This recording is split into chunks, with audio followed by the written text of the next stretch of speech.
Some may find the following disturbing. Discretion is advised. What's up? This is Joel Iyebuniwe, a.k.a. Iggy, and you guys are listening to Bears Barroom Radio.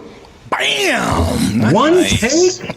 I knew this dude. He's like a pre-med student. Tell him how long it took Akeem Hicks to do it. Yeah, we had a 4-hour show that night. It was crazy. Hold on, let me do it again. He had me text it to him so he could read it and stuff. Oh, man, that was too easy. Come on, King. Come on, King. You got to be better than that. Kyle Long ripped it off pretty quick. Yeah. He was actually on the show with Akeem. He ripped it off real quick. The big old line. Yeah, Kyle was throwing F-bombs and saying, listen to fucking 100 proof. Keeping it 100, baby. That's what he said. What's up, Barflies and Bears Bar Room? This is Aaron Current, a.k.a. the Bearded Bears fan. And I'm going to make a case for why I should be on the new and improved Barfly Tailgate Show. Let me just start off by saying I live in Kentucky. I'm a huge Bears fan, and I've been a Bears fan for about a decade now. I guess that's a little less than most people, but that's neither here nor there. I've been a football fan for my entire life. I have played since I was 7 years old up until my sophomore year. My parents weren't together, so when I turned 16, I decided to start working and help mom out with the bills. So I was unable to play football and work at the same time, but my passion and my love for the game of football has never changed or swayed. Growing up, being here in Kentucky, I'm not going to lie, I was a Cincinnati Bengals fan, so I have a history of heartbreak as well. But my beautiful wife, Mallory, she is from Chicago, and her dad's from Chicago. And when I met her, I started watching the Bears and fell in love with the Chicago Bears. And now I'm a bigger fan than she is or her dad. So, of course, back then they had Hester and Urlacher and Briggs and Tillman and those guys. So it was fun to watch, and it's getting fun again. And I love the Chicago Bears. I follow it. I am what Matt Nagy looks for, the be obsessed, the be obsessed that he says. That's how I am. I'm actually so obsessed with the Chicago Bears that when I talk to people, I almost feel like I told my wife this today. She's in nursing school, and she tries to talk to me about what's going on with nursing, and it's like she's speaking Spanish to me or German or something. When I'm talking about football, and I'm like, look, we got one-on-one coverage up top, you know what I'm saying, or we should run a play action here, or give me some Jordan Howard here, you know what I'm saying, they look at me the same way, like, how did you know that was coming, what's going on here? And I'm a student of the game. Like I said, I played my whole life. My whole family played. I found the Bears Barroom years ago following Draft Dr. Phil when he was with Lauren Cox doing the Bears Hour Live, and then I switched over to the Barroom. And I've been a fan of the Barroom before we were even called Barflies.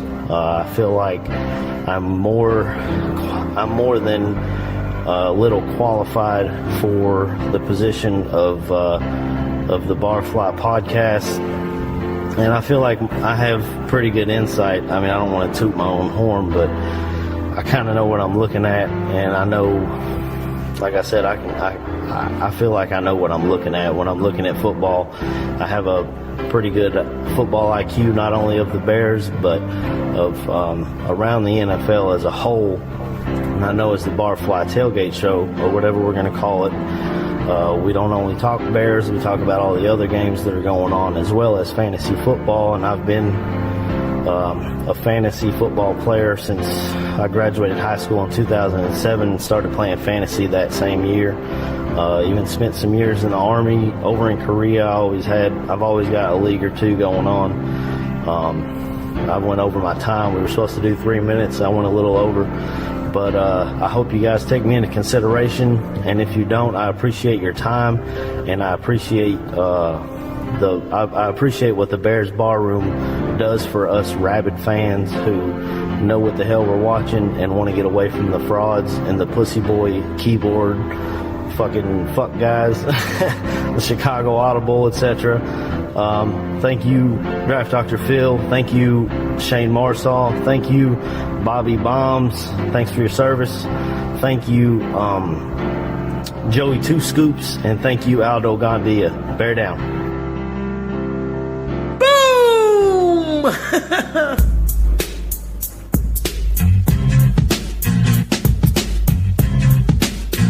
Bears Barroom, 100 proof. This show here is dedicated to authenticity and to passion and to the loyal Chicago Bears fans out there. There's no talk about what Joe Madden's doing today or the closer. This is about the Chicago Bears, and it's dedicated to everybody out there that watched in 97 and 98 and saw 4 and 12, and it fucking hurt both years. Or the people that went through that egregiously ineptitude that we had with 3 and 13 2 years ago with John Fox, and you still watched and you still fucking cared. This podcast is for you. 100 proof. Statistical analysis is pondered here. It's respected here. But there's more to it than that. If you want substance, you want things extrapolated and broken down for you, the tape doesn't lie. This is the place for you. It's 100 proof. However, if you're one of these motherfuckers starting these straw man arguments, these keyboard tough guys on Twitter, crutching on your Pro Football Focus, then maybe you should go to one of your micro podcasts. If you're one of these guys that are blatantly uninformed and just repeating what the national media says, whatever the narrative of the day is, hot takes and so forth, even if it is a holiday, even if it is your holiday, and you don't want to be called out and criticized,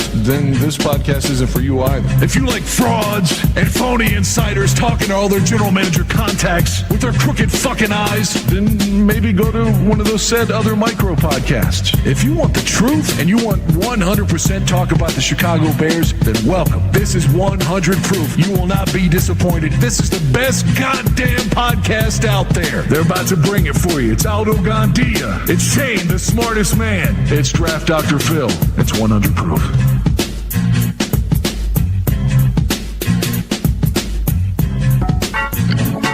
Yeah. Oh, yeah. Oh. Yeah. Yeah. Nah, nah, nah. A Bears Barroom, they're the ones that fight for truth. Bears are alive or 100 proof, even if the Bears win or lose. A Bears Barroom, they're the ones that fight for truth. Bears are alive or 100 proof, no matter if the Bears win or lose. Yo, first, the smartest man, no tweets, he's never missing impossible. The mission, call out frauds with precision. A Bears 100 proof, these faces number one adorer. Slaying dumb tweets, cross-eyed like Contora. Never one to back down to call a fraud a lemon. Wise Ram, no doubt, Miller's asterisk ending. Cheers, Bears fans. The fire Puerto Rican barkeeping for Chicagoland. He's the godfather, the one, the real producer. Always keeping the show together with the voice that will seduce us. Biscuit out of Firefox, the old timer never stops. IPA, drafts, malts, crafts, barkeep takes the shots. No deny. Barflies appreciated worldwide. Canada, Scotland, England, Brazil, Mexico, and Dubai. Dr. Phil is the guy, the one to realize that the barroom needed a show with an endless shoot supply. Go big coat fought the narrative on color, brought the Jaces up, get paid for mention. Now I'm the shot enough for the truth. You know your boy's a little guy. These media heads won't give us credits up to the barflies. Flies. Fuck a fraud in his keyboard, Twitter tough guys surround us, raining truth on the Bears worldwide. Barflies astound us. This is the number one pod, that's the reality of the truth. And if you don't know us by now, Bears 100 proof. A Bears Barroom, they're the ones that fight for truth. Trying to find Bears truths today takes everything you got. Taking a break from all that clickbait sure would help a lot. Wouldn't you like to hear the truth? Sometimes you gotta go where Phil breaks down all the plays, and the smartest man's takes always slay. You wanna be where you can hear continents not the same. You wanna be where everybody knows Bears game. You wanna go where people love to Bears and tell the truth. Listen to Bears Barroom Radio 100 proof. Cheers, Bears fans!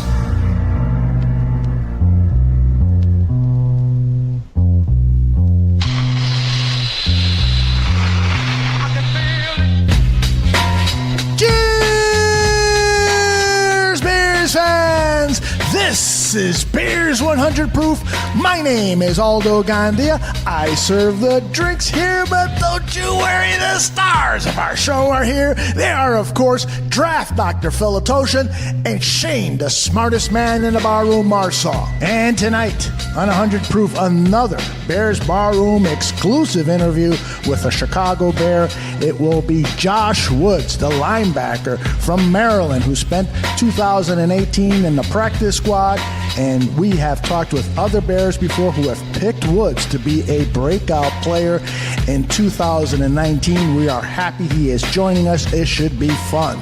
And gentlemen, I want to know how you are doing, and every once in a while I will go from the norm and ask Phil first how he is doing, but not this time. I'm going back to Shayne because he was the one that locked in Josh Woods.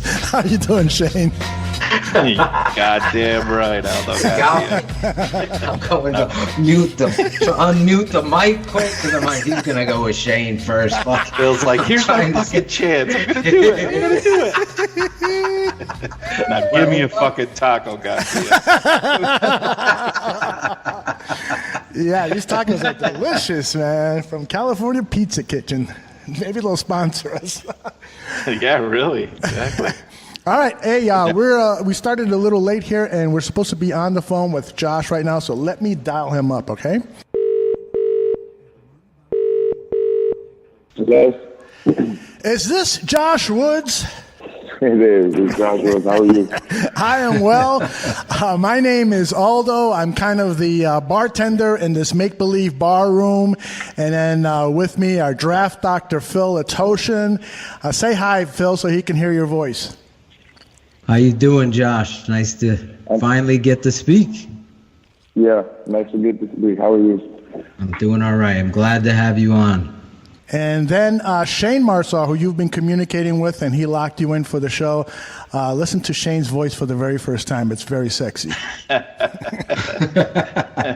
I've been called worse. Hey, Josh, what's up, man? We're glad to have you on. Yeah, thanks for having me. Josh, we're excited to talk to you about football, about your dancing, because we've talked to a lot of Chicago Bears players, and they tell us that you are the very best dancer on the linebacker squad. There's some disagreement here on who could be the best dancer overall, but we'll get to that in a little while. But first, we want to know about your career. We want to know about your experiences with the Bears, and then we'll talk dancing. So let me turn it over to Shayne Marsaw. You gotta play the guy his special open. Yeah, we need that open. Oh, that's right. I keep We forgetting. always do this with, you got to pardon our friend, Josh. He's up in age. Yep. So he has a little bit, we're worried about him. They're not Sending him a case of CBD oil. Here's our special open for you, Josh.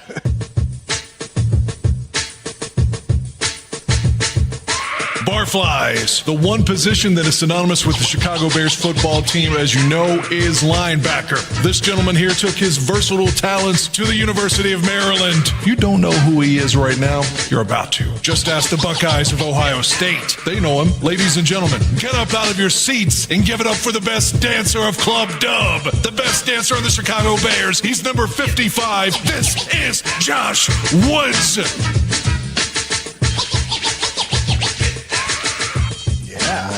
Nice. Yeah. That's how you do it. That's pretty dope. That's how we do every player that comes on and every person that we love.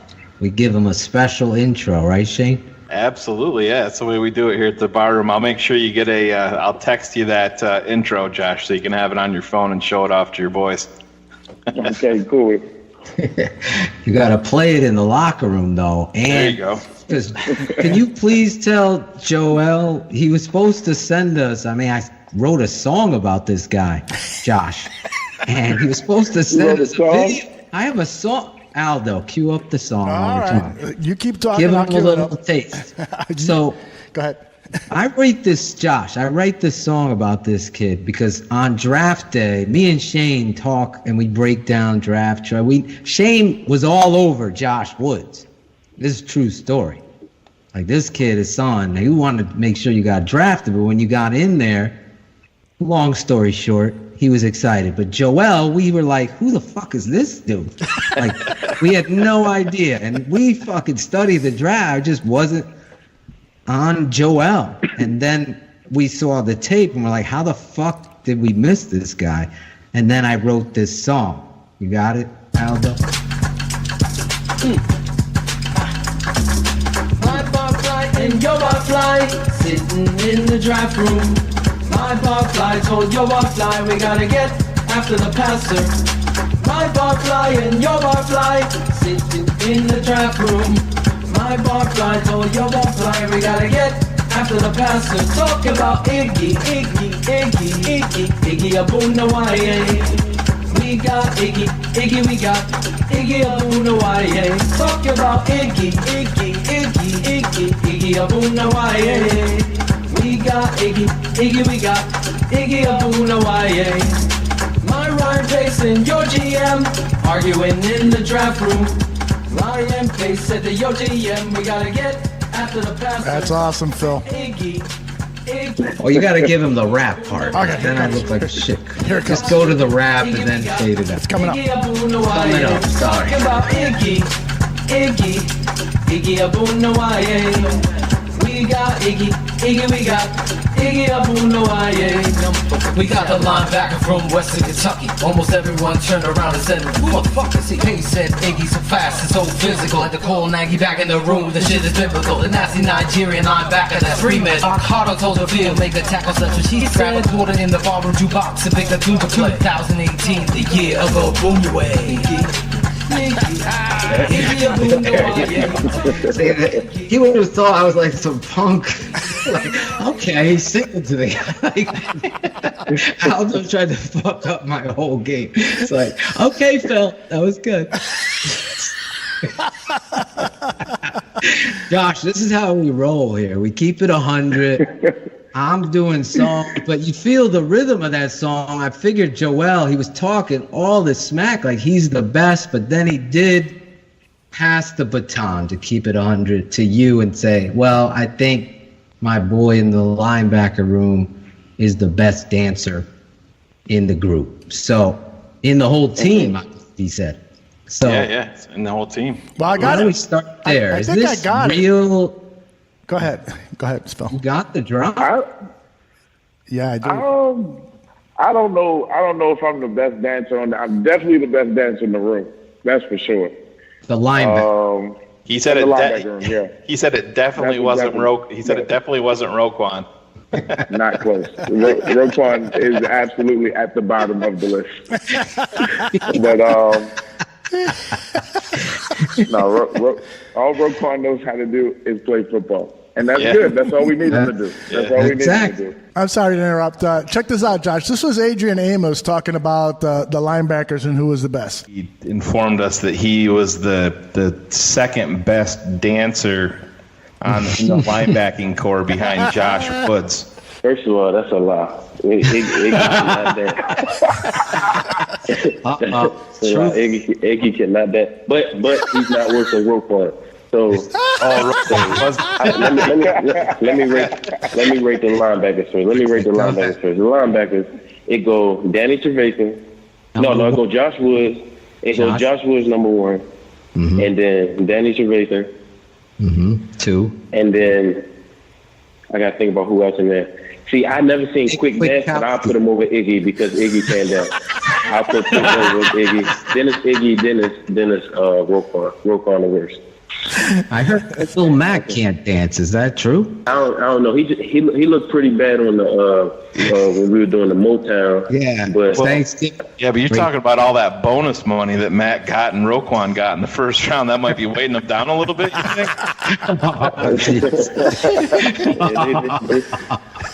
They do got some money. That's great. So, Josh, you think that all that bonus money that Roquan got is maybe weighing him down? Absolutely. Absolutely. A little bit uneven. I told him I could help him out. I'll take a little bit of it from him to lighten him up, but he's not really going for that one as much. You got to run a Brinks truck, drive behind him with it. Let me ask you this to start us off in football. Let me ask him this. You were a safety at Maryland and a defensive back. So what was the switch and the turnover like for you? And have you had linebacker experience before?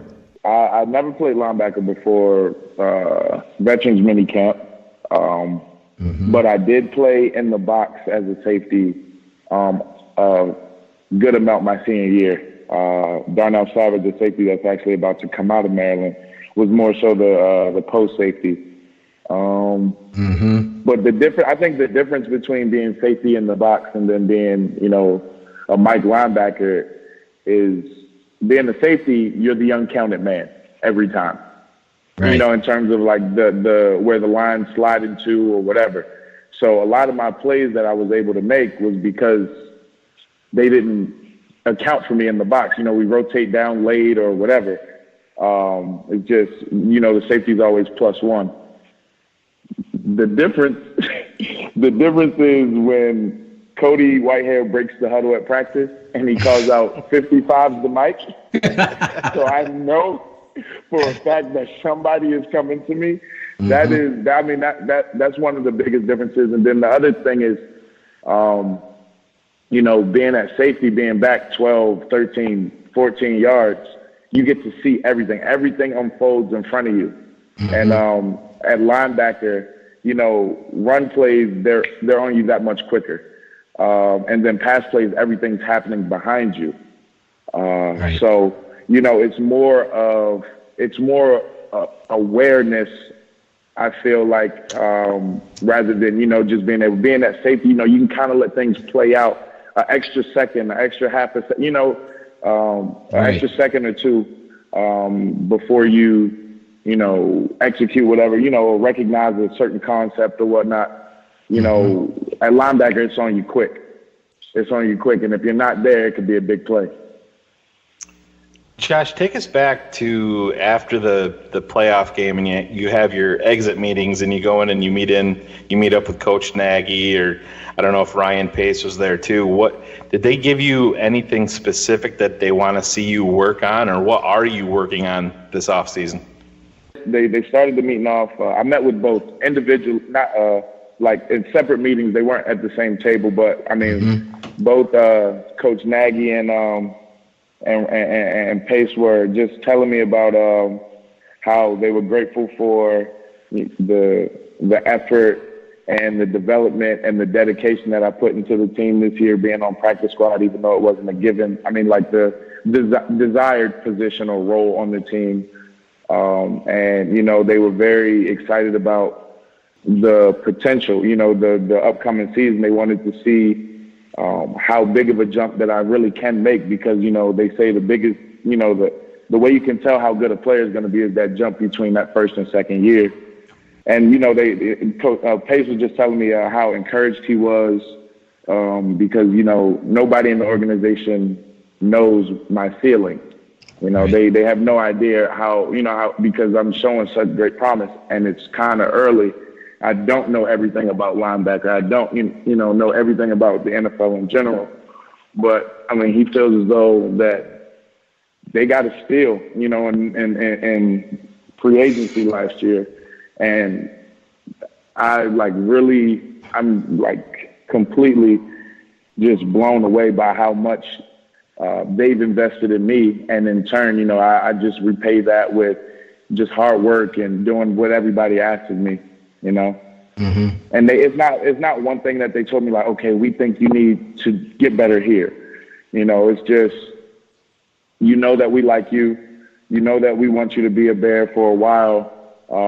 But essentially like your future is up to, you're in control of your own destiny here. We're putting everything in front of you. It's up to you to take advantage of it. Josh, what is going to be your optimum playing weight come camp or come the regular season? Well, I'm 240. By the end of the season, I got up to 240, and I still felt like I was running. I was running fast. I still felt like I was able to cover guys. Yeah. Keep it 100, Josh. Keep it 100. 240. You can fact check that with any of the linebackers in the room. Nice. I'm checking it with you. That's impressive, man. Yeah, it is. Very impressive. That's impressive. And honestly, I don't even want to be this heavy. I actually want to be. That's why guys in the linebacker room. I'm not sure if Iggy touched on this, but my nickname's Fat Josh. On the No, team. he did. Given to by Roquan. That I don't know if you guys follow him on any social media or whatever, but he loves to invite me places to eat just to record me. And it's kind of backwards because I'm like, well, I mean, shoot, he's paying. Why not go? But then I know for a fact, like, as soon as the food gets there, I completely forget about what's going on outside. And then next thing I know, the flash comes on as I'm taking my first bite. And then I just got to deal with it. But, it's cool because I did need to gain the weight. I feel like it's helped me. I've gotten just stronger naturally from getting bigger because I played at about 208 max my senior year.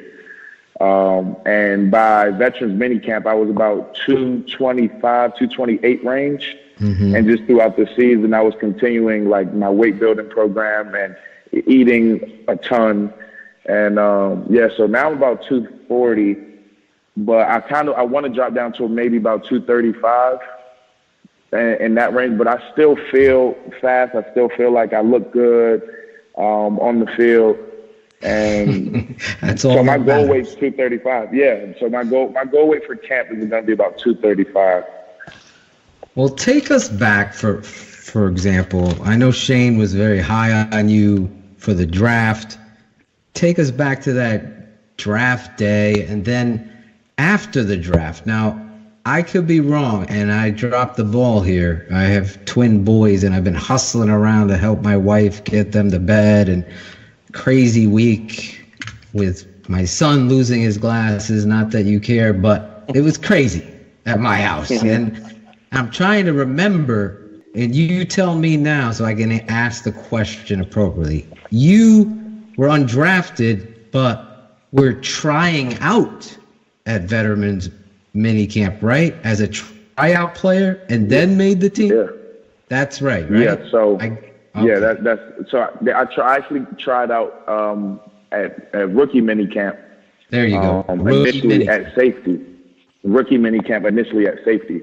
Mm-hmm. And I felt like I had a really good camp, and the former DB coach Ed Donato, he kept walking up to me. He was like, "Hey, you're doing really great, but you look big. Like, how much do you weigh? Like, how much do you weigh, kid?" Like, he kept saying it, and I for whatever reason, I just kept hearing like, you might be that money backer while I was training for pro day and everything. So I was gaining weight, trying to see how big I could be and still be comfortable. So by the time rookie minicamp came around, I was about 217, 220. And so after the second day of rookie minicamp, they asked me to step on the scale because I thought I was like, yeah, I'm probably about 215. I got on the scale post practice. So after 2 hours of running around, I was 218. Oh. And that's when they said on the third day of rookie minicamp, how about you hop in the box? And I mean, I was horrible. I really wasn't. It was completely new. My world. Tell them what. Tell listeners what hop in the box is. I know what you're talking about. Okay. Tell them. So I went from a safety, and in a matter of 3 hours, I was a Mike linebacker. So we call that the hot NFL, box. And the NFL, where I'm trying out for an NFL team. My only shot on the last day of tryouts. Wow. They just threw me in there at Mike linebacker. And after rookie minicamp, Coach Nagy kind of brought everybody up. He said, well, I wish we could keep you all because, you know, everybody's effort was great. Everybody played well. But unfortunately, we can't. You put it all on tape, so, you know, other coaches will see this, and our scouts will keep you guys in mind. But if nobody pulls you off to the side, thank you. And so guys are walking over to the locker room, you know, walking slow as I don't know what, trying to just maximize that time to get pulled off to the side by somebody.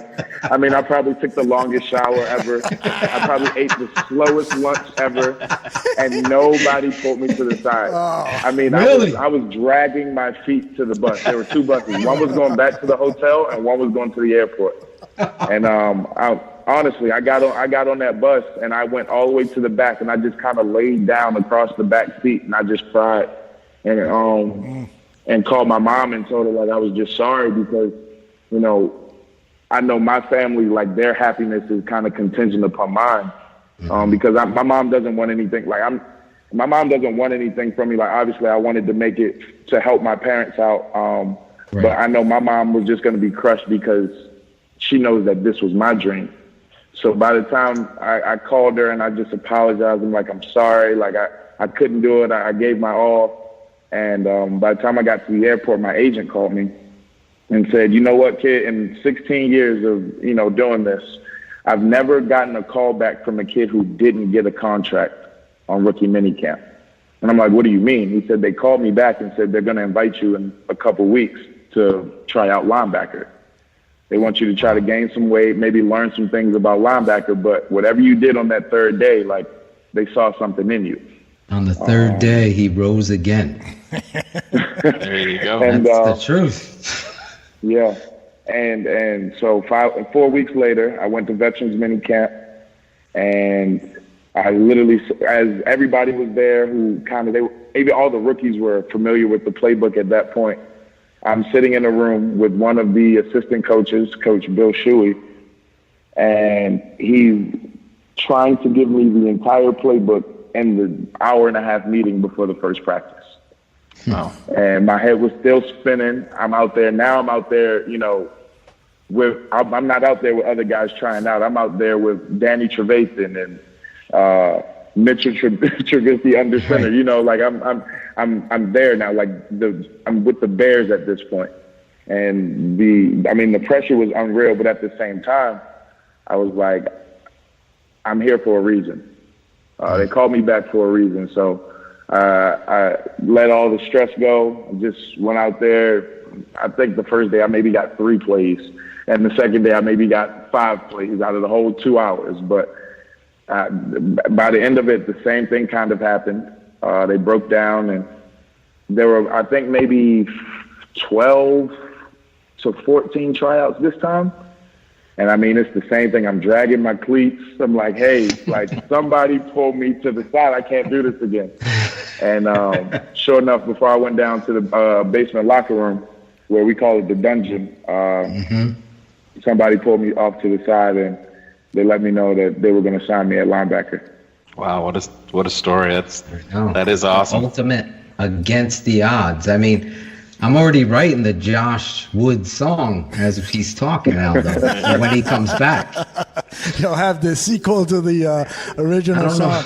Hey, I want to ask Josh. I don't know if we're going to call it Fat Josh. No, don't do that. I think I'm going to stay away Don't from do that. Hey, I appreciate that. I really do. Hey, Josh, you had some pretty fat stats when you were in high school over at McDonough High. I see here that you had 35 receptions, 800 yards, 10 touchdown catches as a receiver, and then as a defensive back, you had 4 interceptions, 35 tackles. That all, I believe, if I'm reading this correctly, that was all in your senior year over at Owings Mills. Is that correct?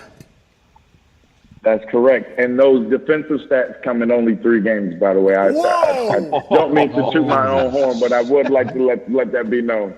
Well, I can tell our followers that they can go over to huddle.com. That's HUDL.com. They've got a highlight reel there of Josh at high school, and it's very impressive, man. The very first highlight is you catching a pass and breaking away for a tackler for a touchdown, and then the very next one is you executing an interception on a pass play down the middle. Very, very nice stuff, bro. I appreciate it. Thank you.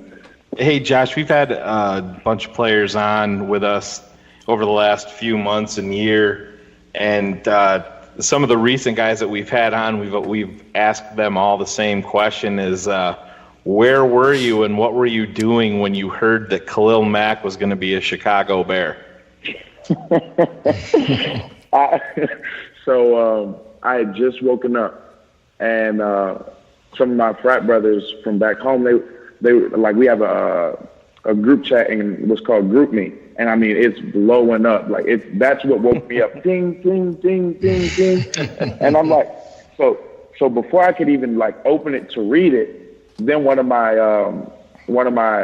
frat brothers is FaceTiming me, and I mean it is 8 o'clock in the morning, and he's a football fanatic. Like he's probably one of my biggest fans. He literally just calls me to ask like, hey, so how'd you do this week in practice? Like, and he's like, yo, you guys got Khalil Mack. I'm like, no. I'm like wiping the coal out of my eyes. I'm like, no, shut up. You don't know what you're talking about. He was like, no, seriously, go look. I pulled it up. I was like, oh shit, we got Khalil Mack. And one of the coaches that was there my senior year, quality control coaches that was there at Maryland my senior year, is actually teammates with Khalil, college teammates with Khalil. And so I got off the phone with that Justin, and then another Justin called me, and it was Khalil's teammate. He was like, yo, when Khalil gets there, tell him I said what's up. Like, it's going to be crazy. Like, you two are going to be teammates, like, whatever. So my phone was going crazy, and it was funny because I felt like I should have known before everybody that wasn't in Chicago. Yeah. But all my friends knew way before me. I was like, what am I doing wrong here? It was big. That was one of the moves. That was just a move right there that we were like, okay, the front office, like, Pace, we're in a win now organization. Like, it was already a mood or a vibe that you could just get from the locker room, that everybody was there. It meant business, wanted to win. But that was just like, okay, so it's not just the players, everybody's on it, you know? If you're not excited about Josh Woods, just listening to this guy, bring it, the passion I can hear in your voice. It stands to speak that you're probably the best dancer on the team, because I could hear your energy here. But I got a question football-wise in regards to getting yourself prepared every day to be a practice squad player. How hard is that for you? Not only that, but you're constantly under the microscope because, God forbid, you don't give 110%.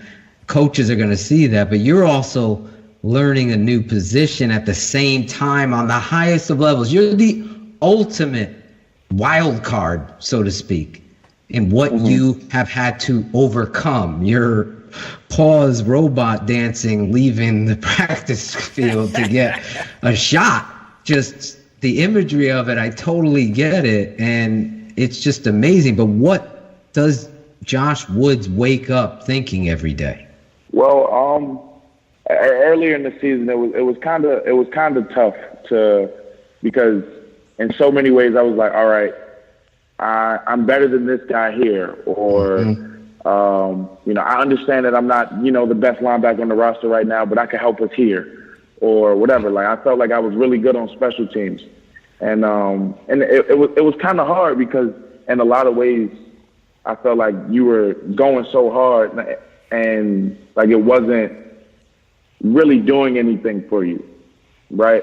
In terms of like advancing your own career. But then I just had to kind of think about it. I saw like a couple guys get cut, like my friends or whatnot had gotten cut, and I'm just like, wow, I really get to wake up and play the same game. Like the first memory I have of, you know, being outside playing with my friends is football, you know? Right. I'm like, I get to play that same game. You know, I'm making great money. You know, it's not the best. I'm making great money, fresh out of college, doing something that I love every single day.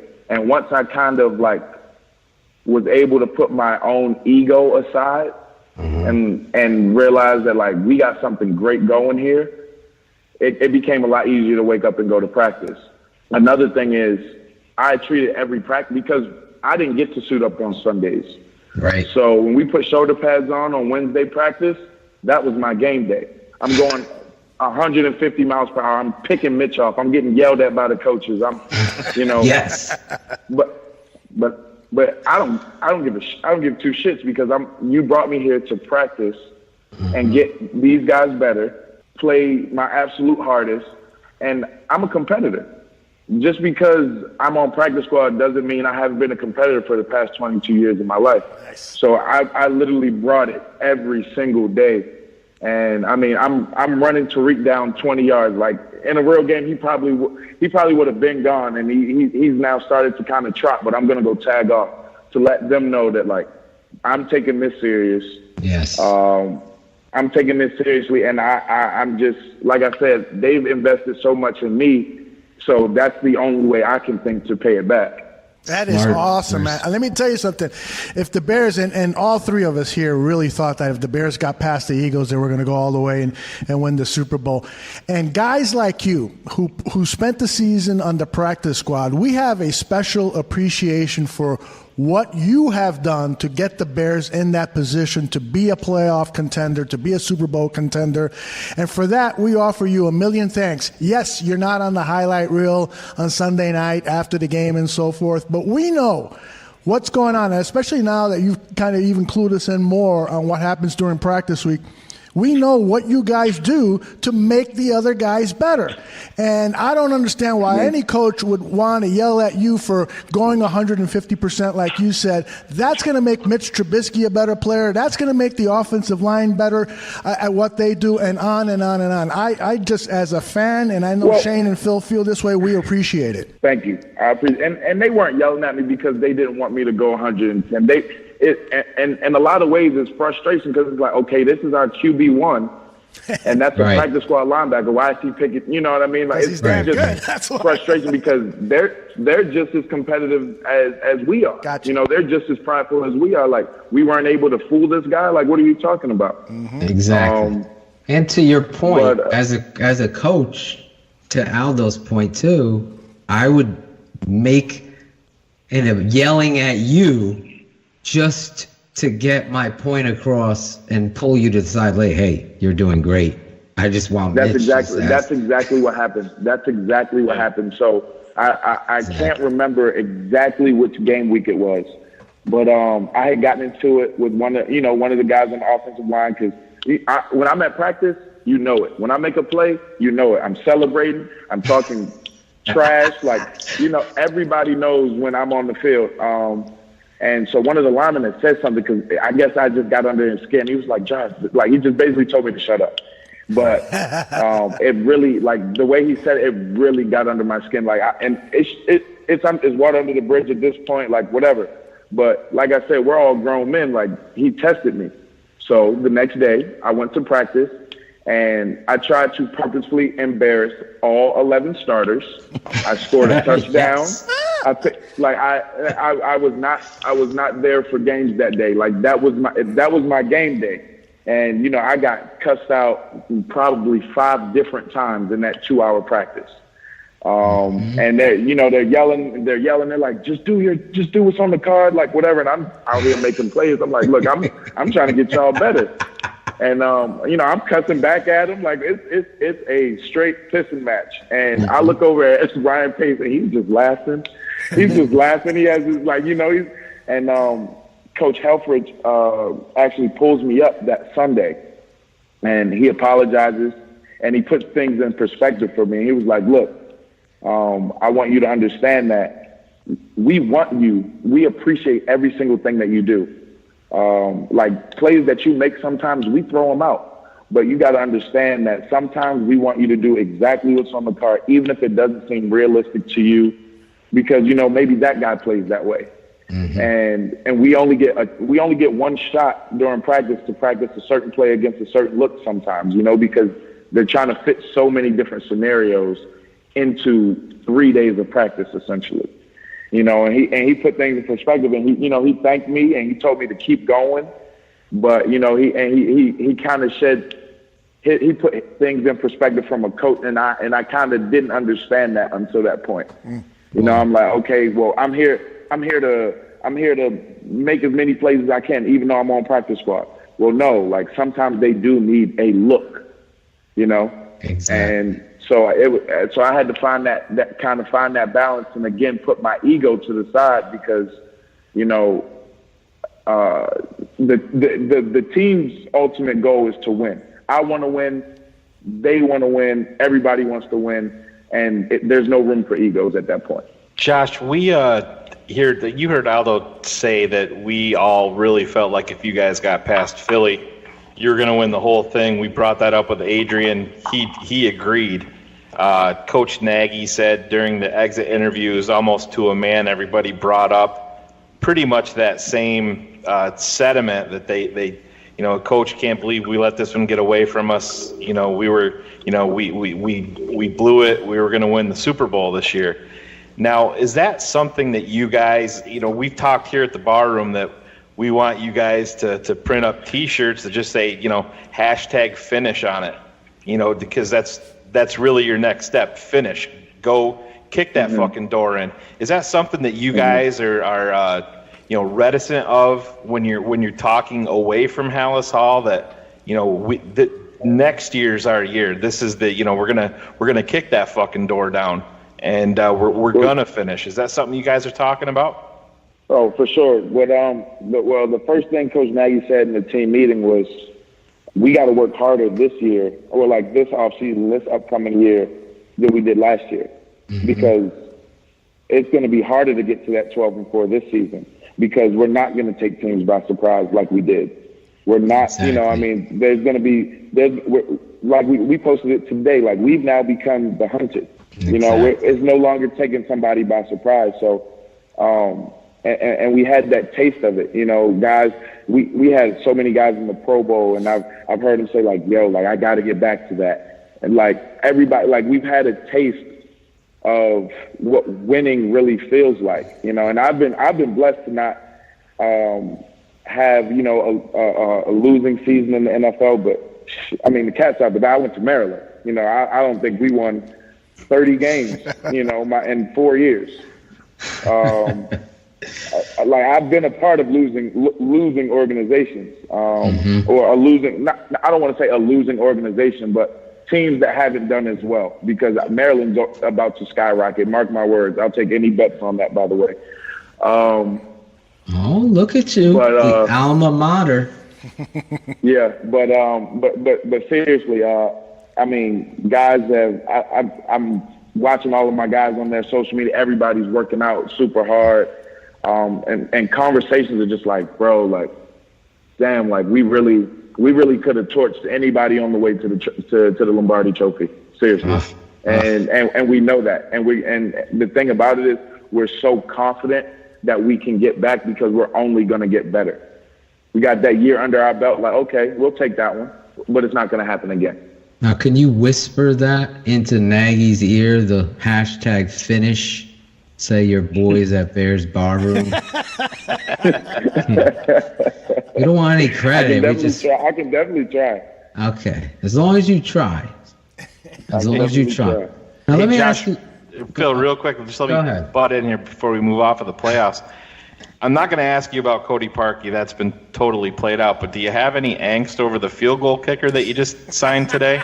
His name is Blewit. Chris Blewit. Chris Blewit. Now, do you feel comfortable having a field goal kicker with a last name like that, Josh? I mean, look, you can't choose your name. Oh, I do. Can't choose your name. So in that regard, I can't fault him. I just want someone who's going to make kicks. I just want somebody who's going to hold up their end of the bargain. That's all anybody can ask for. There you go. Keep it 100. I love this, dude. And somebody that's not going to go on Good Morning America. Right? Today, it's the day show. Most valuable. Whatever. What's this? Most honorable player. Most honorable player. Hey, can we ask our man here about some of the Maryland prospects who are coming out for the 2019 draft, starting with Darnell Savage? I'd love to talk about Darnell Savage. All right, go for it. There we go. Darnell's probably one of my closest friends in my time at Maryland. I still remember Darnell's official visit, like it was yesterday. He's probably one of the smartest football players I've ever played with. He's probably one of the most just gifted players athletically that I've played with. And it's been great to watch him grow mentally as well, because that's where I felt like he had a shortcoming early on in his career. But we all at 18, none of us are perfect, Right. And the physical aspect, he had it, whatever. But mentally, there were times where I felt like he doubted himself. And just watching him bud into such a great football player at this point, such a great leader. And obviously I wasn't there this past season, but I was checking in on him, seeing, okay, how's this going? How are you handling this situation? What are you doing if this comes up? Because I was that guy my senior year. And he and I were a great safety tandem, in my opinion. And so I just wanted him to kind of carry that on. But, he's legit one of the smartest players I've ever played with. I was down at the Senior Bowl and got to see him practice a little bit. It looks like he can play the slot pretty good too, huh? Well, he came to Maryland as a corner. Okay. And he came to Maryland as a corner, an outside corner. And at this time, I don't know if you guys know, we had Sean Davis on one side, who's the safety for the Steelers, who was originally a safety, but he wanted to play some corner with his senior year, which is perfectly fine. We had Will Likely on the other side, two-time All-American. That's another guy that I just love. But those guys on the outside at one point, so Darnell kind of had to get in where he fit in. So he's playing outside. And then, they needed him at nickel a little bit. And then eventually, once Coach Durkin got there, we had a void at the opposite safety position. And so they told Darnell they wanted him to move back there.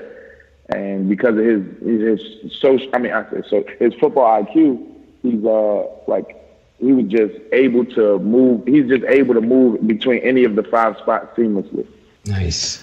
Would be nice if he were a teammate for this upcoming season, but we'll see how that plays out. Who else on this Maryland team? Who else on this Maryland team do you think has an NFL future? Well, I never got to play with him, but just watching the kid play, talking to him, seeing picking his brain a little bit. It's a linebacker by the name of Trey Watson, and that kid can flat out play. It's I almost thought he was invisible out there with how many picks he had as a middle linebacker. And he brings the boom, and he's from what I've been told, he's a very good leader.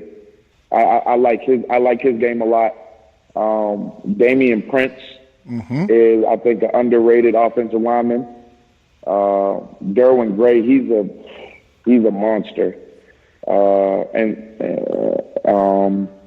Rayvon Davis, he's small, but he has a heart bigger than any player I've ever seen, I've ever played with. He just has a fire about him that's just undeniable. I literally, I can't get the image out of my head. He's 5, Rayvon's probably 5'10" and some change. Playing outside corner against this guy at Michigan State, I can't remember which receiver it was, but he's easily 6'2", 6'3". Rayvon makes the play. The dude starts talking smack. Rayvon reaches up and mushes him in the face. I can't get it out. I'm like, because that's who he is. And I've talked to some of the guys upstairs about it, and they're like, yeah, that kid just plays with so much fire, so much passion. But he's been a walk-on everywhere he's gone. You know, he's had to earn his stripes everywhere he's gone. So that's just a part of him. He just plays with such a huge chip on his shoulder. I mean, it's a lot of good guys coming out of Maryland. I just wish they won more games because obviously teams want guys from winning organizations. There's no secret about that. Right. The internet's definitely helped with getting guys out there, you know, more, even on smaller schools or, you know, organizations that don't win as much or haven't won as much. But I mean, it's a good class coming out of Maryland this year. Seriously. Well, you talked about leaders, and one of our leaders is a free agent, and you played with this kid. I mean, he spoke about you being from the same area in Baltimore growing up. Mm-hmm. He spoke on about you and the talent that you have and what have you. And what are your thoughts on Adrian Amos and your gut feeling? Is he going to be back with the Bears? Because everyone here, especially me, and Aldo, are very vocal. Shayne sometimes falls off the leg. I don't know where he goes. But we're Adrian Amos over everybody in our books. So where are you at in regards to him as a leader, as a player, and you guys grew up in the same neighborhoods? I think Adrian's a fantastic player. He's very, very dynamic in terms of what he can do, because I feel like he can change his best ability based on, you know, the flow of the game or who's in and who's out, which is a very valuable asset, you know, in the game of football, because you never know what's going to happen. In terms of, you know, leadership, he's one of those guys where he's going to speak up if he has an issue. And fortunately, there weren't many issues in that locker room, you know, which I think is the reason why we did do so well this past season.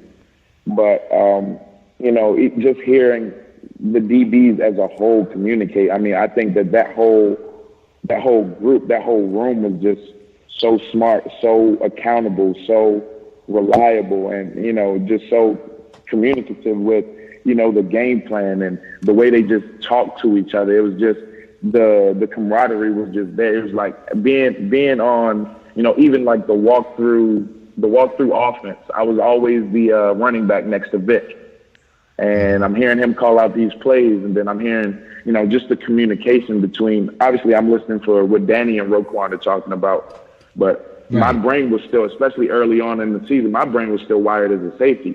So I'm hearing Vic say these calls. And I'm matching them up with what the safety has to do, and then I translate it to what Roquan and Danny are doing. Like, it's a whole process in my brain at this point. So I'm listening to them, and like whatever their little code words were for what they have to do, and they're like, no, it's because it's walkthrough. So they're like, no, remember you got this or whatever. And Adrian, he was a big part of that, a huge part of that. How important is that to cohesive? Eddie, especially, well, you know, football is what? The ultimate team sport. You know, offense, Andy, I was about to say more so on defense than offense, but that's not true at all. Like, it's just the ultimate team sport. If somebody is like, I look at defense as a puzzle. You know, if you think about it, defense is nothing but a puzzle. And if there's a piece missing, you know, and it's not complete. So if you have somebody who's able to get everybody on that same page, then that's you can't really replace that. Josh, you brought up Vic, and we know that he's out in Denver now. You have a new guy there in Coach Pagano. There's talk that he's a little bit more aggressive, may blitz a little bit more. How do you feel about rushing the passer? Is that something that you have been working on and that you think you'll be comfortable with?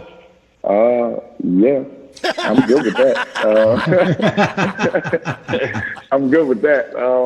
Yeah, so I've had a couple conversations with Coach DeLeon, that is not. and Coach Pagano, and they've just been talking about how they want to keep some things the same, but there are some things that they do want to change.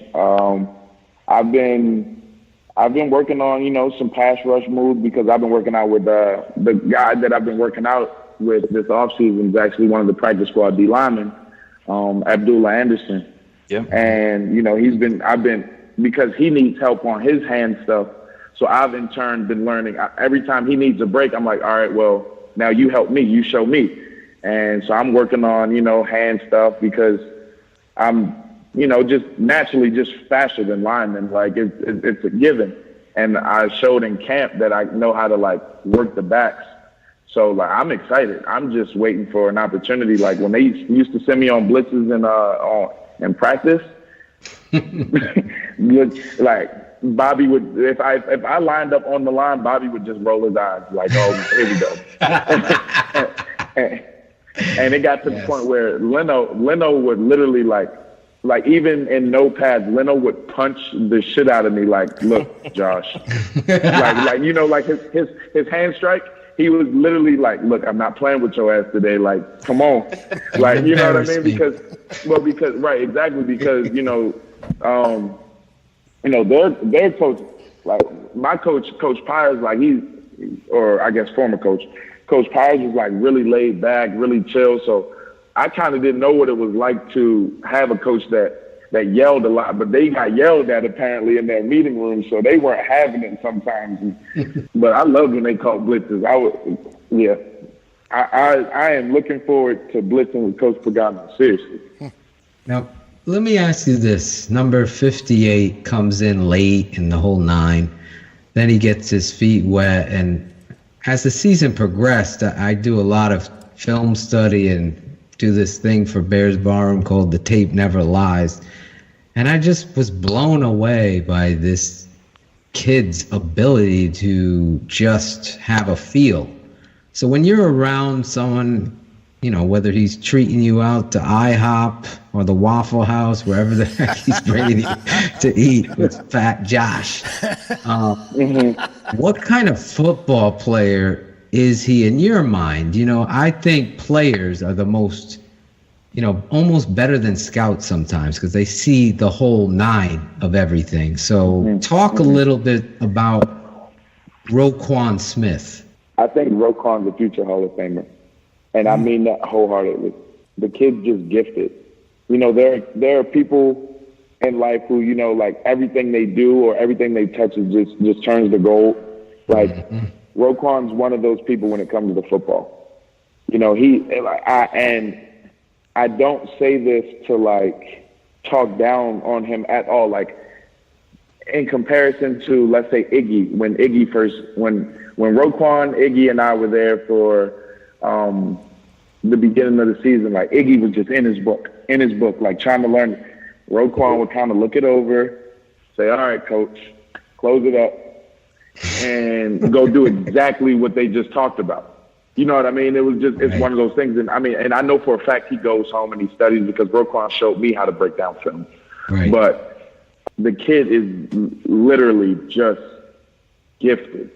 Like I almost want to tell you, it's not even anything that you or I have can put, okay, that's because of this. We can't attest that to I joke with him about it all the time because he can't dance. He doesn't really do much. Like, I'm like, yo, like you were literally born to play football. Like if you just look at his build, I'm like, bro, you were born just to play football.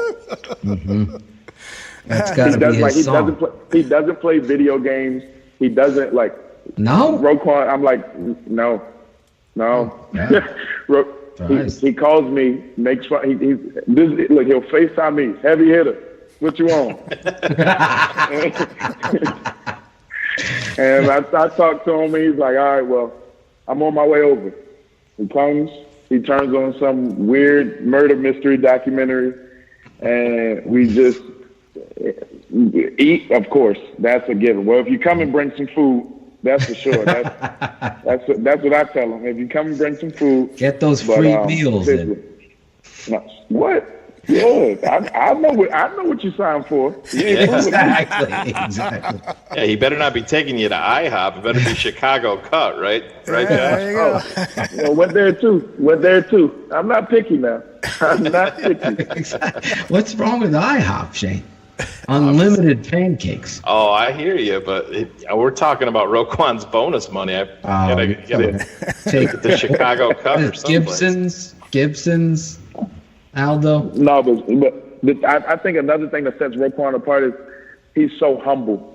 Yeah. He's willing to listen to anybody. Like even me, I'm on the sidelines of games, and throughout the whole game plan, Coach Pires will give me two things to really focus on, right? Mm-hmm. So what we did was in meetings, we didn't watch film until the last 30 minutes of our meeting time. We would be on the board okay, we're going to write down, Josh, you're giving these tendencies. What do they do on third downs? What do they do in 2 minutes? And everybody's, they have their own thing. And so whatever was my given thing that week, that's what I'm watching for in the game. So you know how we have the little Microsoft Surface Pros on the sideline? Coach Pires, would sit Roquan and Danny down and show them some things, and then he would hand it to me and walk off. And I'm looking at it, and I'm like, okay, bro, this is what we were talking about. Remember how we said if the back is split out behind the tackle and he's getting out fast? Yeah, you missed it. The quarterback missed it, but look, you got it. You know what I'm saying? He's like, okay, nice. And he goes out there and they try to exploit it because they think that we didn't cover it, and he boom, tackle for loss. You know what I mean? He's willing to listen to anybody. That's brilliant on the coach's part too, to have you involved. Oh, for sure. Because now he's helping you be a coach, a leader, but also making sure you learn it too. So you're getting three phases there, and that's a tough loss. I will forever be grateful for Coach Pires and the attention to detail that he gave me as a practice squad player. He has 5 guys in his room, 4 of which were suiting up, and he gave me that same amount of attention, that same amount of help, and I really didn't feel any different. And I mean, that was throughout the whole organization. I didn't feel I'm just a practice squad player, but I really I'm grateful for Coach Pires for everything that he did for me. Josh, one of the guys on the roster that I think is criminally underrated, even on a national level, that just never gets talked about how good he is. And with you being a linebacker now, I know you will especially appreciate this guy. How good is Eddie Goldman? Eddie's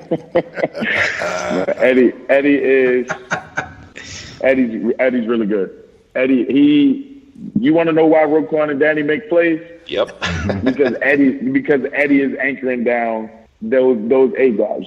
Seriously, he deserves all of the credit that he gets and then some. That contract extension they just gave him, perfect, good. Keep him here because when I get my shot, I'm gonna need him too. He literally just doesn't move. Yeah, he doesn't move. It doesn't. I've literally seen them try to put 3 people on Eddie at one point, and he's just like, nah, y'all gonna have to run somewhere else. I'm good. I'll chill right here. And the other thing that I love about Eddie so much is how quiet he is. I don't know if anybody's ever told you about that, but Eddie doesn't talk. We tried to get him on the show, and it's been crickets. I don't think it's gonna happen. I'm sorry, guys. It's not gonna happen. Can you send him? If I make a song about him, can you give it to him and tell him? So he can listen look, I'll send it to him. Okay. I'll send it to him. That's for sure. He's criminally underrated and unappreciated. This is a Pro Bowl nose guard in our book that got overlooked, to your point. On tape, Aldo can attest, I'm supposed to do this tape on something else. I forget what it was that week, but every goddamn play I'm looking at Eddie Goldman take over the whole Vikings offensive line, and he's just dominating. I'm like, here's another play by Goldman, and you could see it's titled I forget what it was, about the defense, or Leonard Floyd. I forget what it was about. And then I just couldn't stop showing Eddie Coleman. It's just unbelievable what he does, to your point, and criminally underrated and underappreciated around the league, but not here at Bears Barroom. He is Shayne and Aldo, one of our favorite players. And the fact that he's so quiet doesn't help him. But I got a question about being quiet. Khalil Mack, I want to know that, Josh, you seem to be keeping it 100. This guy on tape is getting held criminally. Like every goddamn play. I'm at the Green Bay game, and I am MFing the refs, the whole section. Like, throw the fucking flag. What are we looking at? Is he not a complainer to the refs? Is he too quiet? Are the coaches not saying, hey? It's not about how quiet he is. He just knows the level of respect that he's acquired around the league, and it comes with it. You know, like, he just knows. It's no sense in complaining about it, because if the refs were going to call it, they would have called it. Like, I'm not like, just that's just the type of person he is. He's just, all right, okay, I see what kind of game we're playing here today. Well, I'm still gonna find a way to get to the quarterback. You know. It gets us upset. I wrote a song about that, to be honest, because it got us so upset. I made a hashtag. How many songs do you have over there? How many songs do you have over there? Tons. We have a lot of songs, man. I keep it 100 with you, and I'm proud of them. I play some for you, Josh, but I want to keep it around another 10 minutes. We have a library of songs. Phil did a whole Christmas album, like 24 different songs on players. And back then, we were not real happy with the coaching staff, and we had a Firefox song and stuff. Oh man! Phil is very talented. We're not even. Don't even ask him about his musical background, because then the next 30 minutes you'll be talking about who he opened for, when he how old he was. Opened for Tribe Called Quest. We'll leave it at that. Yeah, he opened for a Tribe Called Quest. Let's just leave it at that. Hey, Josh, we've had you now for over an hour, and we always ask our guests if they could do at least one thing for us, which is what we call a station ID. And so we'd love for you to say, because right now we already know that you've got a future in broadcasting.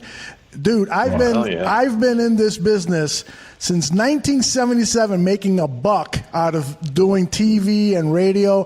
And when I listen to a professional athlete talk, I can immediately tell if this guy's got a future in broadcasting. And you, if you want it, it's going to be there for you. You and Dancing with the Stars, I'm sure. Well, thank you. I appreciate that. Yeah. So we'd love to have you here. We'd love. That's actually what I want to do after playing, but we'll play first. Well, you have a job here waiting for you. Yeah, we can't pay you anything. Thank you. I appreciate in that. 10 years. In 10 years, after you've won a couple of Super Bowl rings, at least. Exactly. But if you could, if you don't mind doing a station ID for us, which would be just introducing yourself and say you're listening to Bears Barroom Radio, and then if you want to ad-lib anything like these fuckers are crazy or anything like that, please feel free to. So whenever you're ready, we'll do a countdown, and then whenever you're ready, just go at it. 5, 4, 3, 2, 1, anytime. What's up, Bears fans? It's Josh Woods, linebacker for the Chicago Bears, and you're listening to Bears Barroom with these crazy guys. Hold on tight, but you're going to get a good show. I love it. There you go. One take. Oh, man, you got to give Akeem Hicks some shit because it took him 3 takes. Yeah. We had to text him a script. One take, Josh Woods. Josh, real quick before you go. I'm sorry, Aldo. I had a question. How does Ryan Pace handle final cuts? Does he call you up? We all see Hard Knocks, and I've had so many barflies reach out to me and be like, can you ask one of the players you have on how they handle final cuts? I want to know what Ryan Pace does, because he's so He looks like he's a captain of a sailing ship, for God's sake, the way you know what I'm saying? So how does he handle the final cuts? Does he bring you up? And then part B to that, with you, did he say, listen, we want you back on the practice squad? But go ahead. Okay, so I'll answer part A first. So they did, I'm not sure how every team does it, but on Friday, or I can't remember if it was a Thursday or a Friday, but essentially it was like 2 waves of cuts. And my roommate in the hotel got just a phone call saying, hey, can you be on the bus? The bus is leaving from the hotel at whatever time, bring your iPad.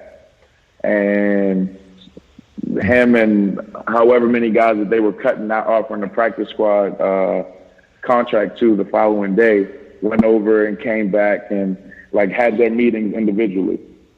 But then, so I went to sleep that night without receiving a phone call or anything. I'm at breakfast with another one of the close friends that I made throughout camp.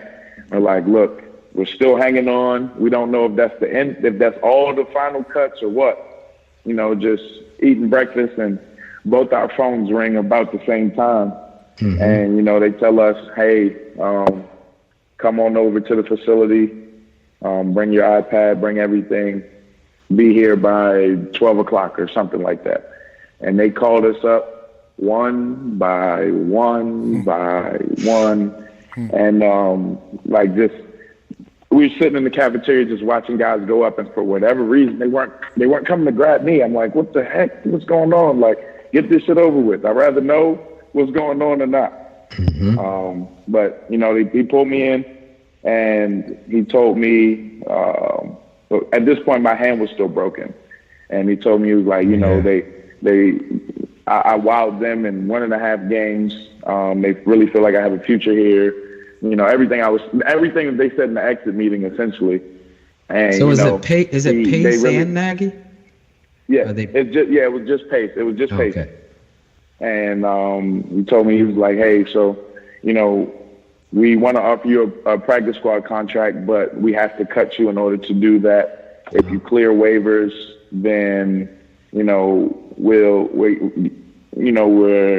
going to be extremely excited to offer you a practice squad contract. Just be here tomorrow at 12, such and such.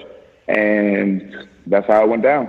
It wasn't sad at all. He was like, hey, congratulations. Like, we want to keep you around on the practice squad. Nice. As a formality, we have to cut you, but hey, like, congrats. Like, we want to keep you around for a long time. Well, that's really the inside look to it. Go ahead, Aldo. I'm sorry. No, I was just going to say, did you dance your way out of there? Because that has been a happy moment. Oh, yeah. What happened after that? I did have a huge smile. Yeah. Well, I went home. I called my agent, let him know. I'm like, look, practice squad, we made it, baby. Look, it's not about how you get into the league. It's about how you leave. So. Yep. I wasn't going home. It was another thing to celebrate, you know, because coming from undrafted, tryout kid, like, hey, my story is just starting, you know. So called my mom. She's crying, and it was a really good feeling, honestly. Nothing could take the smile off my face that day.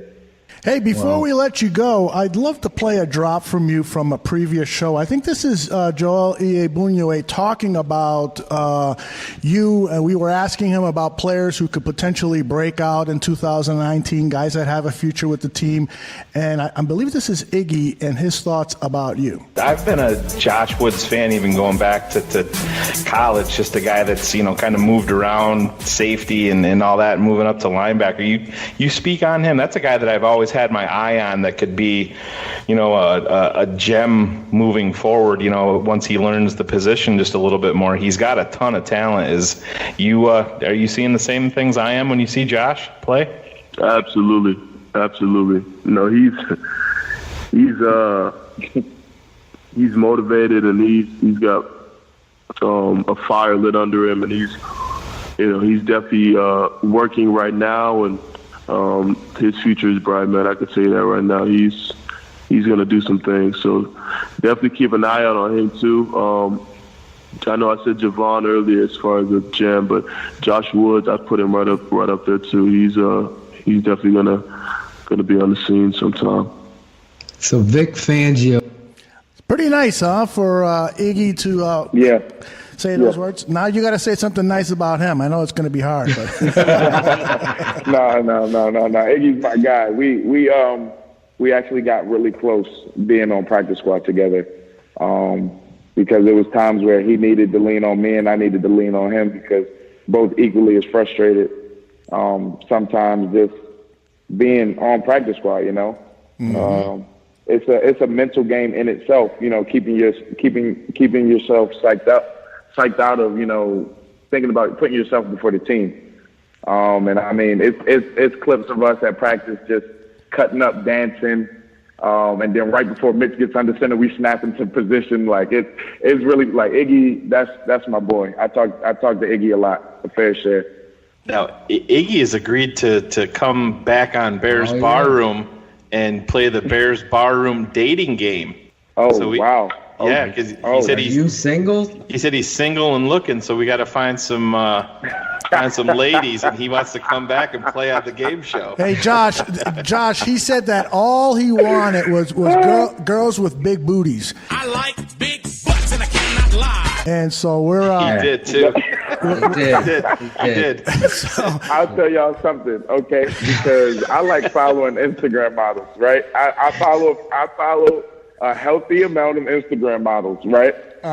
And you know, before I click the follow button, you know whose name is always followed by? Talk about Iggy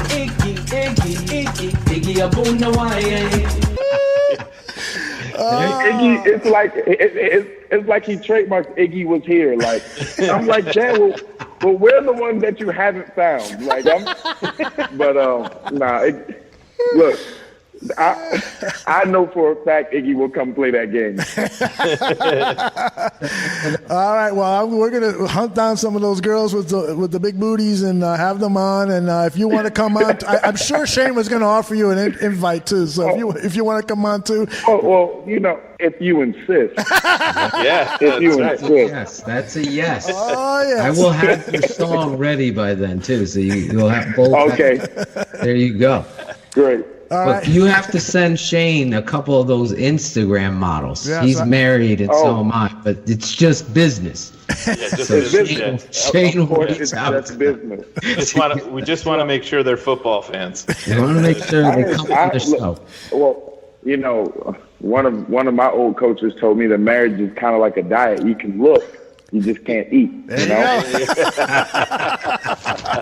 Oh shit! I wish he would have told me that. Are we still keeping it 100 on here? Yeah, that's right. Oh yeah. Always. Okay, now I don't want to get anybody in trouble now. Oh no. I'm already in trouble. All right. Hey, Josh, you've been a blast. Josh. We are so excited about your future with the Chicago Bears. And it's not only because we want to see you excel and get your Super Bowl rings with the Bears, but also because of the type of person you are. We're looking forward to seeing you on more interviews on TV and radio. We'd love to have you more often here at Bears Barroom Radio. You're just a sweetheart and a great guy, and we're going to invite you to that dating game where we're going to bug you, and if we're ever bugging you too much, you just let us know because, again, we just think you're a hell of a guy, and thank you very much for over an hour of your time. It's been really cool, man. I really appreciate it. You guys were a blast. Thank you. You know, it's an honor to even be on the show. So thank you guys. I'm really appreciative. Thank you, brother. Well, we blew you up on Twitter. I've just followed you. Shayne's you just the best of luck, man. If you're, keeping it 100 from what we've heard from guys that are your teammates down to your journey, there's a millionth of a chance for you to make it, and you do. I think you really need to step back and appreciate yourself. But the journey's not over. But to barflies that are listening, there's something special about Josh Woods. Definitely, totally agree with you, Aldo. Hey, Josh, one other thing. If you ever need a song to woo a woman over, you just call Draft Dr. Phil because he does love songs too. Oh, okay. All right. I will keep that in mind. There you go. Look, I'll save that for after the dating game. How about that? This is real quick. Iggy says if the girl he picks and they end up getting married, I'm singing at their wedding. So That's right. He did say that. Okay. Well, look, we can have the same little wager going on over All here, right. too. So there you go. At the Josh Woods wedding. Oh man, that'd be Well, cool. hold on. Wait. Let's make sure. Wait, we got to make sure the wife's okay with that. But you got my vote. You got my vote. Okay. You could sit me at the little kids table. I'm fine with it. Yeah, he's 5'5". 5'7". Oh, I'm sorry, he's 5'7". 5'7.5", right, Phil? Exactly. I am listed at 5'10" in the Hofstra Media Guide. That's right. He played for Hofstra too, so that's another thing on Phil's resume. That well, if we keep you here any longer, you're gonna know all about Phil's life. We're gonna let you go. We gotta just bring you back. Can we say we're having you back like after the draft? Oh yeah, sure. There you That's go. cool. That's excellent. We need to have this guy. This guy is a star. I'm serious. He is a star. There's no doubt about Swear it. All right, Josh, Well, we'll I let you go. reached out to him. We'll let you go, All right, Josh. Josh. All right. Thank you, guys. Take care, Thanks, brother. Josh. You guys have a great Yes, night. man. You Great. too. Oh my right. God! Talk about a home run, Shane. Yeah, Shane. Marsaw Magic does it again. Marsaw Magic. You're delivering the mail. Damn, bro. What a class act, Aldo. That guy is a hell of a dude, man. You could just tell. Yeah. I want to hang you out with him. I want to hang out with him at the titty bar. That's where I want to hang out. At the booty bar, whatever you want to call it. I think we gotta have Josh and Joel come on as a Together. tag team duo on our drunk show that we've been talking about. That would- And I think that might be an epic show. I agree. Hey, in honor of Shane's great get there, I want to play this.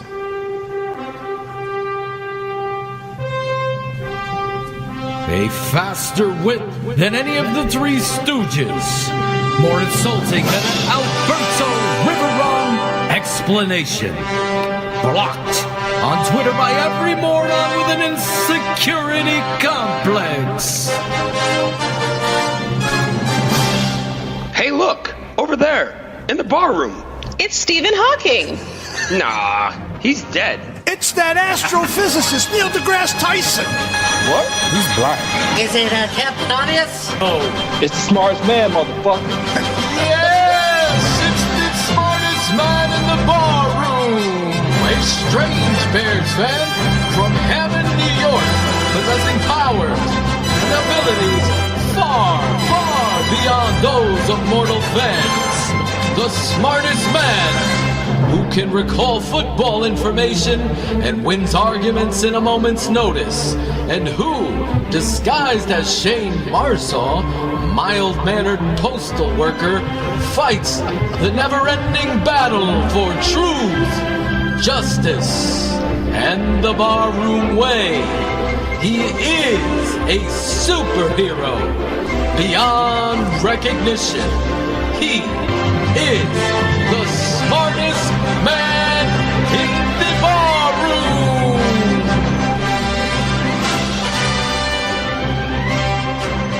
Oh, you are not only the smartest, but the super smartest man in the barroom.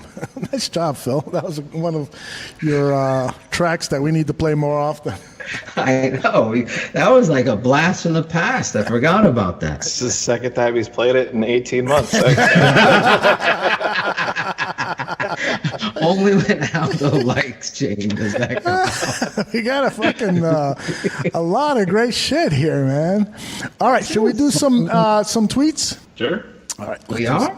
I thought that was a no-go tonight. Well, we said let's play it by ear. If we feel it in, we can do that, or we can go straight to the auditions. Yeah, give me one audition so I could write a little soliloquy. Okay. All right. So for those of you who don't know, and you guys, Shane, you can fill in the blanks here while Phil is working on his poem. We are holding auditions for a Sunday morning Bears pregame talk show, the one we had, the Barfly Tailgate show. Some of the members on the team stabbed us all in the back and have decided to... Just kidding, guys. But as I was saying... I'm going home. Just kidding. They've gone on to other pastures, greener or not. We wish them a lot of luck. But nonetheless, we're casting a new Barfly Tailgate show. It may not be called that, but we'll find out. And so we played one of the auditions last week. Who was it that we played last week, Shayne? That's how memorable it was. That was the Gaines Report, Tyler Ellis. Gaines did a great job. And so now we're, going to play a few more. I think I got like 5 or 6 of them. So I played Aaron Currents at the very top of the show, and I thought that was super sensational. He personalized it. He talked about his history growing up as a Bengals fan, how he had to quit football to help his mom and so forth, and he talked about his allegiance to the Bears. I thought he did a great job. So let's follow that one up. Shayne, anything else you want to add before we play this, Shayne? No, I don't think so. Roll it. All right, let's start things off with Barelissimo. Doc, Shayne, Bobby, Aldo. Content you guys have put out from day one of listening to the Bears Bar Room has been fantastic. But as you said on 100 Proof, and you've said it so many times before, it's not enough to be okay, it's not enough to be good. It's about trying to be great in every single instant, every single opportunity we have to make a difference.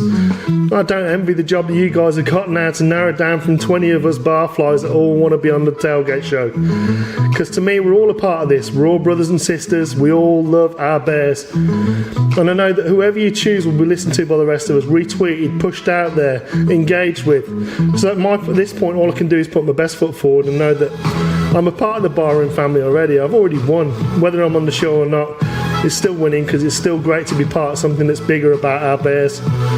Nagy chose to be obsessed last year as a team mantra, and that's something he could well have taken from the barroom. We're all obsessed about our Chicago Bears, and it matters. Content matters. The truth matters. Honesty matters. Every play, every down, every second matters. And I've only got 3 seconds to put myself forward and tell you my truth. And the truth is, 3 minutes isn't enough. I've been waiting all my life to be a part of something bigger, and I feel I found that now. I've been lucky enough to be on the Tailgate Show in the past, did a segment where I spoke about my history, playing days, coaching days, supporting the Bears as a kid, supporting the Bears now, and being a part of the Tailgate Show. So rather than talk about the past, I'm just going to talk about my truth. And the truth is that I think that humanity and being a part of something that's bigger, the best thing you can do as a human is to be open to connect, to make friends that you wouldn't be grouped in by anyone else's adjustment or their evaluation of you as a person.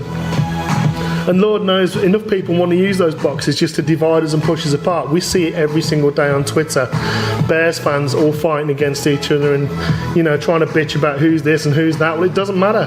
What matters is that because of our love for the Bears, the bar room, and us barflies, that it's all born out of a common obsession, our desire for the team and for our family of barflies to do well. And you could pick any of the 20 barflies and put them in 20 of the barflies and put them all in a room for people who don't know us, and they wouldn't know we've got a connection. They wouldn't know anything about us. But the connections we've made are real through our obsession through being the barfly and for following the Bears. It's real and it's valuable. Those 20 would be old, young, rich, poor, man, woman, black, white, red, white or blue, any other hue you can imagine. But we, every single one of us, bleed orange and navy. We're all obsessed about our Bears, and we're all a family of barflies. So sometimes I'll be outspoken, sometimes I'll call out my family, sometimes I'll defend them as if their life depended upon it, but I will be genuine, I will be considered, and I will give you the truth in every single moment. Because like these 3 minutes of opportunity, every second counts. Bear down, Bellissimo out. Wow, that was awesome. I got to tell you. Wow. You listen to Aaron, you listen to Bellissimo, and last week you listened to Gaines. These guys are guys of high character. I mean, they make me feel like a fucking degenerate loser, immoral asshole. These guys are just really good people. And so that's the first thing that strikes me about all these contestants that have entered. And then secondly, they're all talented. They all want to share Bears information and do it in their own unique style. And that's all we could ask for. Shayne, what do you think about this guy? Oh, you can't ask for anybody better. I mean, it's just Phil and I talk every day about all of these guys, and there's a group of them that are just special, and it's really hard to believe. I go back to Sandy Tom when we had him on. It still kind of blows my mind when he was so he couldn't believe it. He's like, I can't believe I'm on this show with you guys after listening to you for so long. And it's the same way with Aaron and Barlissimo. These guys, they're thousands of miles away, but they feel like they're just sitting here on the couch next to you, shooting the shit and talking ball. And I said, one of these days would be fantastic if we could get everybody together and have a beer and watch a game. But it's I love it. It makes what we do here so much, it makes it worth it, having people like Barlissimo and Aaron provide us with their thoughts and what they think about us, and it helps you keep going forward with this and then keep doing what we're doing. I love every part of it. Awesome. I'm going to play another one because I can see that Phil is still working on his rap poetry for tweets. How hard is it to write something that doesn't rhyme? No. What are you? Last week I got to take objection. That totally rhymed. You just didn't hear the last part. You just don't pay attention. Every time I make a comment, I say it doesn't rhyme, and you're like, no, it does. I missed that running joke. Fuck. All right, let me play a guy that's very special to my heart because he did a sensational job on the previous show with his Badge of Honor segment. You should know who I'm talking about. Next up, Ryan Badgley. Bears Barroom. Man, what an honor. What a privilege to have the ability to say that I'm with a group of men and women who have transcended the podcast game, in my opinion, as far as Bears coverage goes. There is no better Bears coverage out right now than what Bears Barroom is doing. And now even broadening that with Mike North, talking baseball. You guys, you look at the lineup of guys on these shows. What would make you not want to be a part of it? Mike North, a legend in Chicago. Phil Etoshin, Shayne Marsaw, Aldo Gandia, my man Bobby Bombs. The Games Report kicking things off with this competition with an epic rant and what it means to him. And guys, man, I had the privilege of being part of the original Barfly Tailgate show. And it started in just a segment with Badge of Honor, and just being able to say that I was that small part of it was such a privilege to me. And what I got to do to talk about these players and the things they're doing off the field was just so awesome. And then I finally got the call to be on the show every week, 3 hours. And I was so blessed. I live in a small area, not a lot of Bears fans, not a lot of ability to talk football. And this brought me an outlet to be able to do that, to be able to break it down and really talk about my passion and my love for the Chicago Bears. And to be able to do that and still be on a mic. I've done radio for 14, 15 years now. And to be able to do that and talk about my favorite team in the world was such a blessing and such an honor. Phil, Shayne, Aldo, Bobby, I can't thank you guys enough. Gaines, it was an honor, man, to be able to hold it down with you all season, man. You bring that fire, that energy, that passion. And that's what I expect, man, from this show. You know, we're a bunch of guys. The guys going for this, man, we are diehards. We live for this team. We live for this organization. We live for Bears Barroom. And I just love being able to say that I'm part of this. And no matter what, man, continue to support it. Appreciate whatever, everything you guys have done. And really looking forward to this opportunity to continue to be a part of Bears Barroom.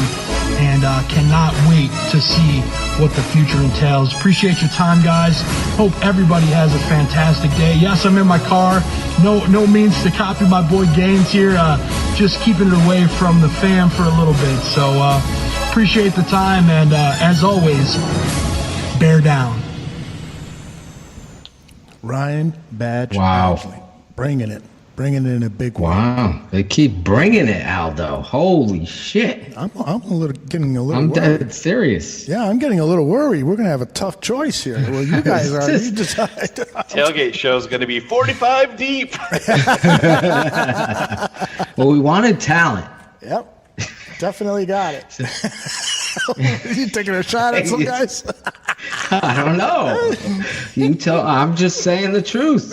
You know, that's what we wanted. And put your best foot forward, and show us that you're prepared and you want this. And each one of these guys, I mean, they're sending them to all of us, and then we kind of do a little producing. Some of them have produced their own stuff, like Tooch, and Berlissimo did his own thing. So the more you could do for Bears Barroom, in my mind, the better. And you're looking for a panel, Shayne, but we're also looking for people for segments too, and to help the Bears Barroom. If you want to be a part of this and you have the talent to do it, and you have ideas and you want to be a part of that, and you're not in a DM chat talking shit behind people's back, you just keep it 100, and you appreciate the team.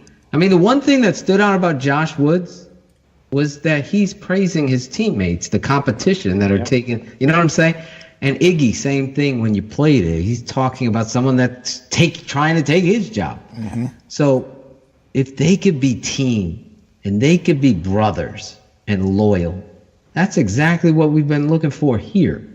And that's why this first test, I'm blown away by these guys, Aldo. Blown away. I am too. So how you doing with your I'm ready. I was looking for Tooch's audition. I got it right. Yeah. Okay, I wanted to make sure I gave it to you. I'm sorry.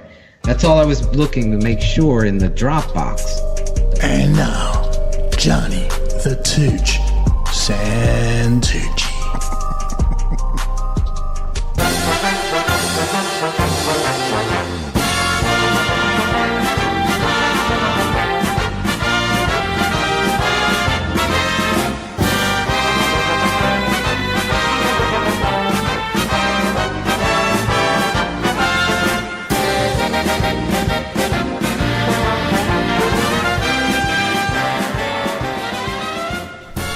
Hey Barflies, this is Tooch, and I'm here to talk about the truth of the barroom. What brought me here to the Barroom Radio Network, what it means to be a part of the Barfly community. Because it is a community. It's a place where thoughts and ideas are freely shared and encouraged. People here respect one another and are united in a common purpose. To love and support and even reprimand our beloved NFL franchise, the charter member of the first team, the Chicago Bears. But first, I've got to rewind a bit. Back to 1974, when I was 6 years old. I crept into the living room of my parents' home because there was a racket. As my dad and uncles gathered around the TV set, they were watching a Bears game and screaming at the TV, "Break his leg!"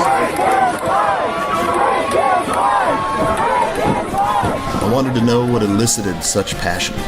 It was Bears football, and I've been a fan for 45 years. I've never looked back because, hey man, it was Walter Payton. I've seen a lot of Bears games. Fast forward 10 years.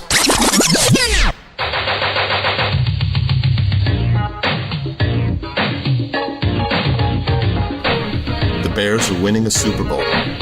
Not just winning, that dominated, annihilated. This was the greatest team ever.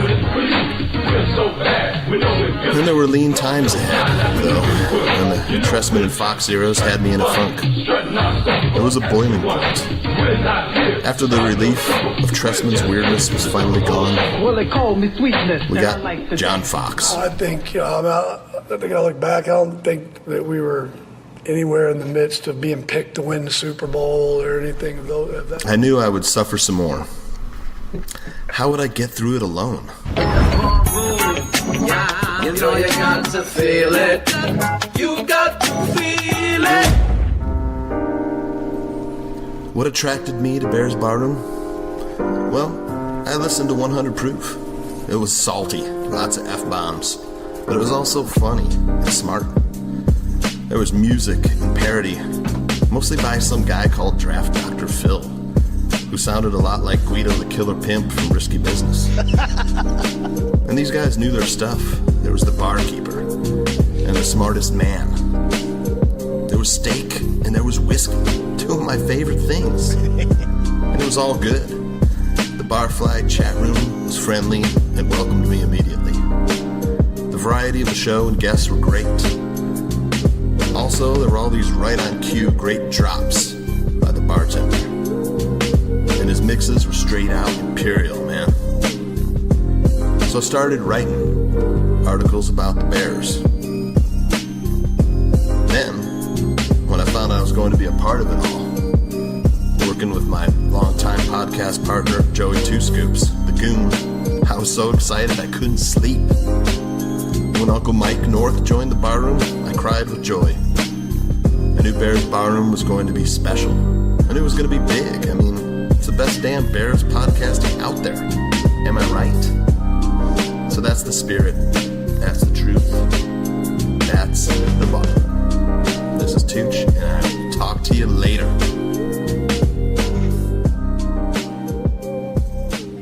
Wow. Tooch. Man, this guy. Tooch produced that whole thing, too. That was his 14 kids playing the music in the background, too.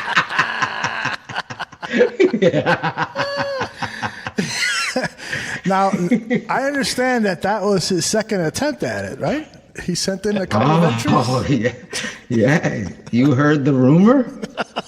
Who told you that? It wasn't me. Tooch and I had lunch this weekend. Oh, he's ratting out the boys. Aldo, those motherfuckers. Those motherfuckers. You think that he was trying to work me to get on the A-list of contestants? Here's the funny story. So he says, "Yeah, let's get together and have a talk. You know, I want to catch up with you. I've been worried about you. You know, you sound like you're down in the dumps and so forth." So I go, "Yeah." He goes, "And I'm buying, man. You bought the last 2 times." So we head over to Schaumburg, and he tells me to meet him at a restaurant that I'd never heard of. I'd never heard of this place. IHOP. Aldo, I'm treating. It's Taco Bell. You saw the leftovers he had.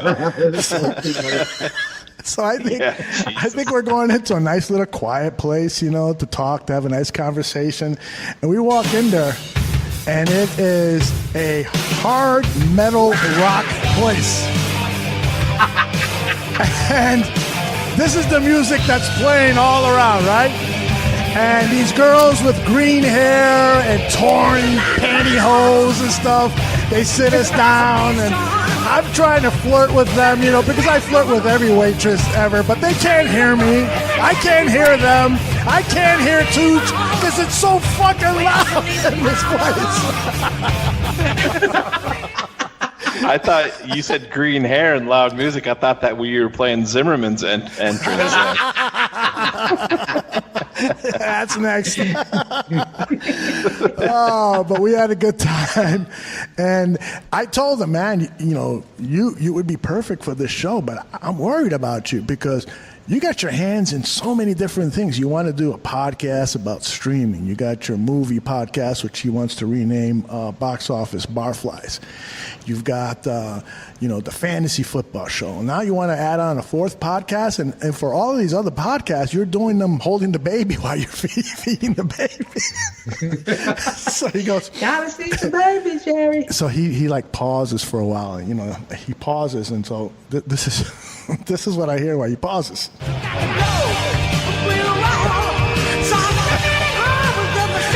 So finally he says, yeah, you're right. Yeah, maybe I could just do some pop-on appearances on the tailgate show. I go, well, I don't know. That's up to you. But, man, he's super talented. He's just got a lot on his plate. And so I told him to be cautious with that because I know how that goes. Sounds like a young Aldo Gandia. Yeah, right. Jesus. 4 years younger. Yeah. He's very talented, I'll tell you that. Very talented. Well, he put his foot in the ring, and that shows production chops. Twice. Should we tell why? Did he tell you why we made him do it again? No, he did not. Okay. Go ahead. Should we tell him? Keep it on you. Go ahead, Phil. So, Bobby writes this piece, this whole outline of what we're asking you to do in round one. Okay? Okay. So, give it to all these guys. They're in a DM. This is what you're going to do. Yeah, everybody's going to try out because that's what fairness is. You don't just, okay, Gaines, we got you, you're in, you did it. No. That's what anyone with duh in their name would have. We want to try out, duh. But there was very specific rules. Exactly. Pretty easy to. It was very easy. It's called, why do you want to be on the show? Okay. Why Bears Barroom? Okay. And then what were they supposed to do? They're supposed to send it to us individually. Tooch, right, Phil? Yes, send it to us individually. So all this drama comes with Tooch because he makes this sci-fi entry with a hypothetical rant, like a BHL rant after the England Raiders game. 1960. Let's go back to 1962. That's great. Gandia's the only one that's fucking born at that point. But Tooch is taking us back there. Thought the time I had my first heart on. Yeah, go ahead. So Tooch does this hypothetical. We're like, and Joe and Bobby are like, wow, it's creative, it is. I go, yeah, it is, but it isn't the fucking thing we want. I want to know why. I get it. And Shayne, we texted at the same time. So everyone was like, you know what, you're right. I go, because all of a sudden Tooch is showing his chops, but everybody else is doing the rule of why they want. So it wouldn't work. That's why. So explaining that to Tooch, I think when you put the effort, as you saw that he did, yeah, absolutely, you kind of get hurt because the fucking creativity of it was great. We should play it on the next. We'll make you wait for that. The Hank cliffhanger. We'll play his original. Yeah. That'll be when we don't vote him into the show. That could be his going away. But anyway, honorable mentions. I was just like, Tooch, love you, loved it, but you got to do it here. And then this is what he did in response to that. He stepped up. So that's the true 100 proof story. All right. Well, we've got a few more to play, but first.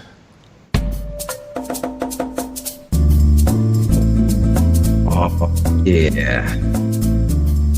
Oh, yeah. Hey, Tooch, guess what? Your wife's pregnant again, yeah. He never backs down from a fight. He ain't no cunt-ass mother. He will speak the truth. He never, ever will lie on his little brother. He's the smartest man. And this is the dumbest tweet of the week. I have to hand it to you. You came up with that, pretty quickly. Didn't have a chance to do a rewrite, which it needed. But nonetheless, it works. And now we go on to the part of the show. If you have not heard this segment of the show before, then shame on you. Shame on you. It's like not watching Game of Thrones. This is where Shayne Marsaw tells us he gives us 2 tweets, at least 2. One is a bad one and one is a good one. We always start off with the bad one. Maybe he's got more than one. Let's see what he's got. Shayne. We do only have one bad one this week, but it's going to be, this is a consistent contributor to this category. Oh, this guy, and we can't. I can't call him Man Bun anymore because it looks like he chopped it off. Oh. But it's Robert Ziglinski at Robert Ziglinski. I remember him. Yeah, he sent out a tweet. It says the Bears haven't had a compensatory pick for 10 years. One of the key underrated aspects of sustained success in the NFL. And the Bears want to keep both Adrian Amos and Bryce Callahan, and some of you fans do too. Why? There's such a good thing as letting players walk. So compensatory selections are an underrated aspect of sustaining success. So I went back and looked over the last 10 years, and do you guys have a guess who has had the most draft picks over the last 10 years? What NFL team? I'm going to guess the Green Bay Packers. I was going to say the Packers, too. And both you guys would be fucking wrong. Oh. Really? Yeah. Well, this team that has the most draft picks over the last 10-year period, the reason that they do is because of their compensatory picks that put them over the top. And that team is, so this is going to show you how much water Robert's theory holds. That team would be the Cincinnati Bengals. Whoops. Man bun strikes again. Oh my God! That was he was the subject of my rant on Monday's PHL. That took me about 35 seconds on Google to find that, and probably by the looks of this tweet took, I don't know, Robert probably put in a good solid 20-25 seconds typing this out before he hit tweet. But yeah, the highest pick you can get in compensatory picks is a third round. Exactly. At the end of the third round. Right. So, everybody knows that if you want to sustain success, you got to accumulate compensatory picks. Well, and the reason that I said the Packers was because that was former GM Ted Thompson's strategy. He would let his free agents walk because he wanted to pile up as many compensatory picks as possible, and it didn't work. He hardly hit on any of those third, fourth, fifth rounders that he got in return. So for Robert Ziglinski, I have to say this: build a great big wall around him. It sounds like Stephen Hawking. It is. The funny thing is, Aldo, about this fucking dumb theory is that people liked it. Oh, really? People actually believe that. And the funny thing is, like, common sense in football. Listen, good player that you already have. It's the same thing as Khalil Mack when I was fighting the nerds about trade. Known commodity, good player, or gamble.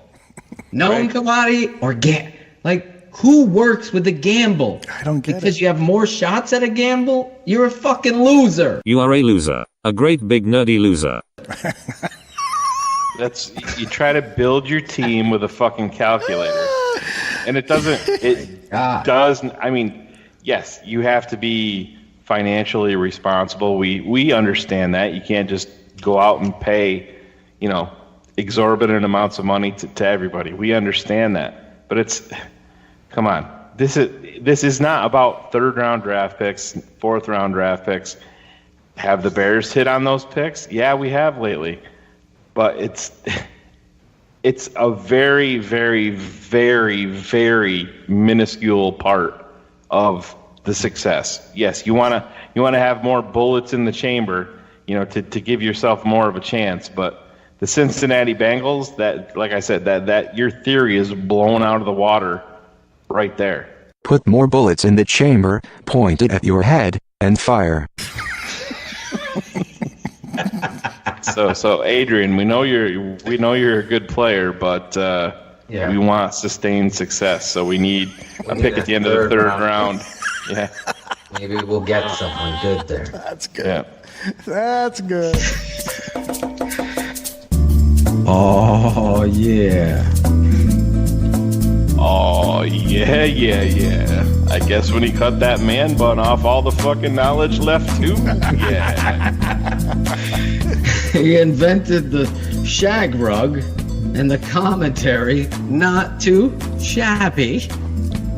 He loves positivity. He'll stand for the truth, and his only hope is to keep Brad happy. He's the smartest man, and this is his best tweet of the week. If you're really a doctor, can you check my balls? Sounds like 2 scoops. Holy smokes. Holy smokes. All right, now we get to the good tweet, the tweet that we can all be proud of and share with our family and friends. Shayne, what do you got? Well, it's not a real great tweet, but it plays off of something that was talked about this offseason, and it goes with the no stone unturned quote that Ryan Pace put out there with the kicking game. Brad Biggs sent out a tweet earlier today that the Bears held another group tryout at Hallis Hall, and the team has signed another kicker. Former Pitt kicker Chris Blewit emerged from the field. And I don't know anything about this kid. Chris Blewit, it's an awful name for a field goal kicker, obviously.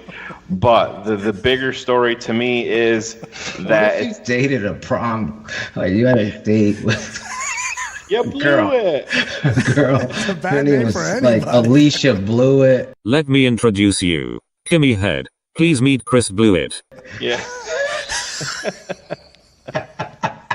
Just DM me if you ever dated anybody named Blewit. My name is Ivana Blewit. That is the most. I'm sorry, Shayne. That's a good one. Now play with my dicks. Susie Swallows, and what was her name? My name is Tara Dickoff.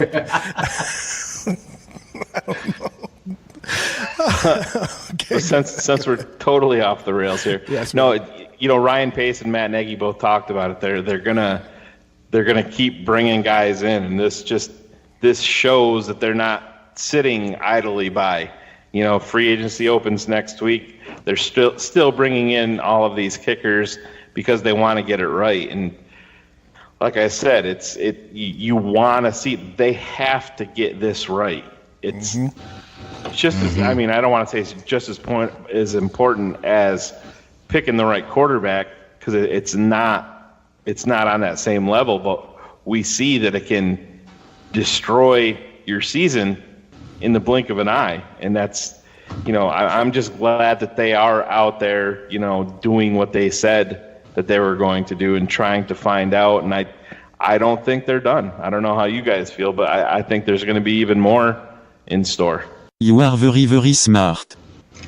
Did you see what Greg Gabriel had tweeted out about his workout? At that kicking camp where he won that? Yeah. Yeah. Where he buried like 63 yarders, 3 of them. Yeah, and he had it wasn't just, with Cody Parkey, they talked about it. It was just, there was no explosion. This guy was destroying the football. Yeah, that's... He's got a YouTube, so if Barflies, if you want, Greg Gabriel, friend of the show, he tweeted out Chris Blewit had a kicking competition at the Cole Kicking Academy, and you can find the competition on YouTube. And Greg goes on to say Blewit has a strong leg. Just be assured of that. So, but the other thing was, Shayne, more competition. They asked Ryan Pace. Aldo did a tremendous job last week pulling that audio of the Pace presser and putting it together, but he said it. Oh, we might bring more than 2. And here you go, to your point, getting guys in there that want it. And say this last point about, it's not as important as a quarterback, but when you bring 20 of 22 starters back right now, today, what is today, March 6th, we haven't hit free agency. The kicker is a huge aspect of what it is your team and what can hold your team back from getting to where they needed to go, and it proved its point, even though we all knew it. It's like Ryan Pace doesn't listen to Gandia, Atoshin, and Marsaw soon enough. We told him to get rid of Fox, start Trubisky, milliseconds don't matter. So now he's got to listen to the kicker competition, and I think the third time is going to be a charm because Barth was horrific.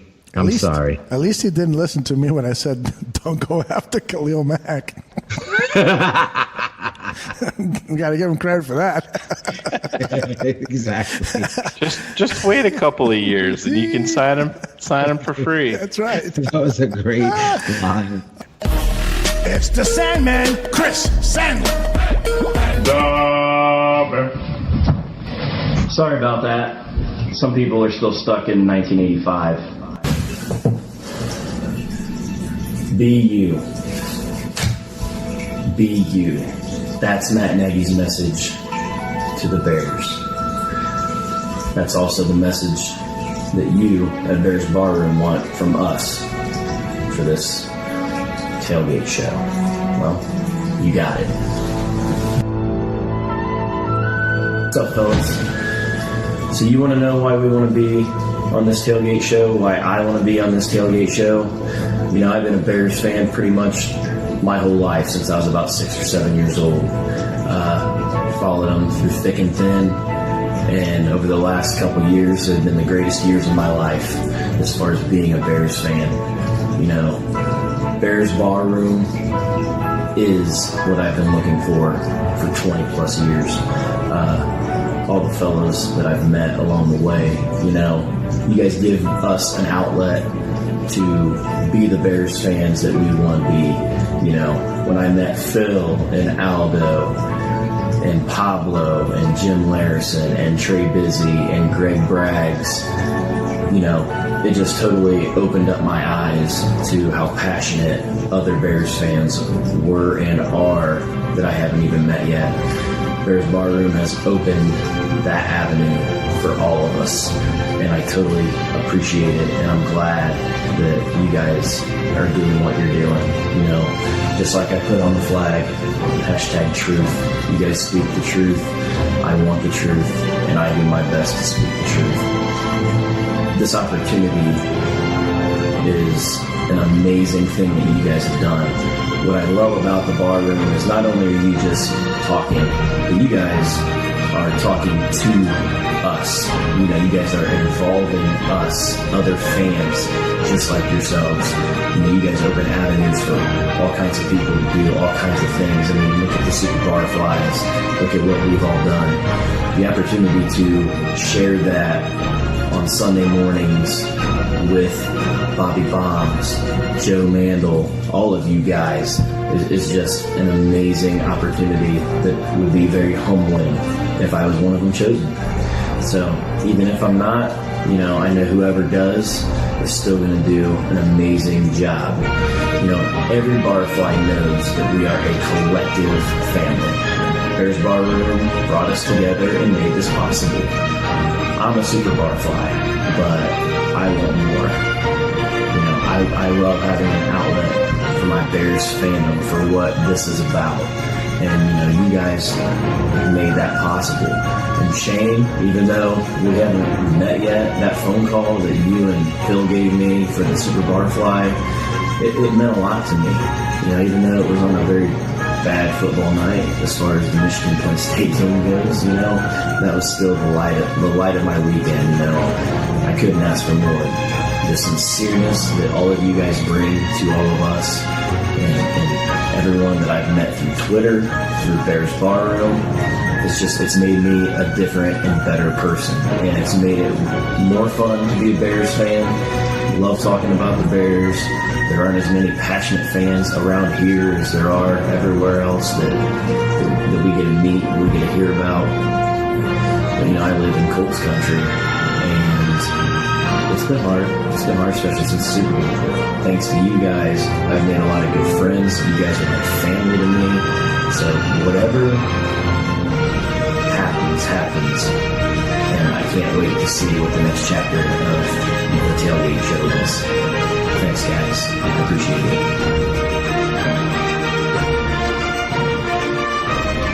Chris Sandlin is a bad motherfucker. I get the feeling that Chris has won a lot of fights in bar rooms, man. Don't you, Phil?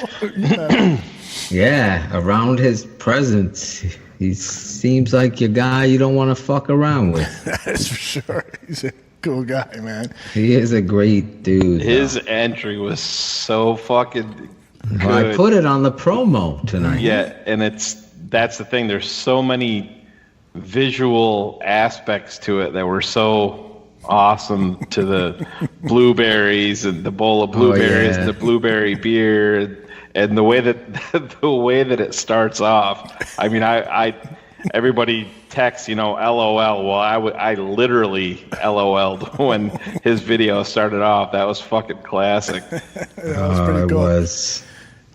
We told Aldo right away. We were like, wait till you see Sandlin's video. Yep. There's got to be a promo or something to it. But Aldo was busy, so I just said, you know what? I'm going to introduce 100 Proof tonight with a guy trying to get on the tailgate show on an audition eve. So pretty fucking awesome.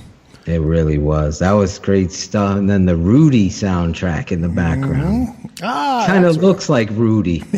How tall is Sandlin? I would He's say about the same height as me, bro. No, he's taller than you. What? He's 5'9" or 5'10". I got pictures here, me and him together. I don't know. Every time Why are you giving him height over me? Every time I took a picture alongside of you, I made myself smaller. I had that wide stance, Drop down to 3 inches. You look for that picture. I want to play this. Next up, Matthew Beck. Matthew Beck.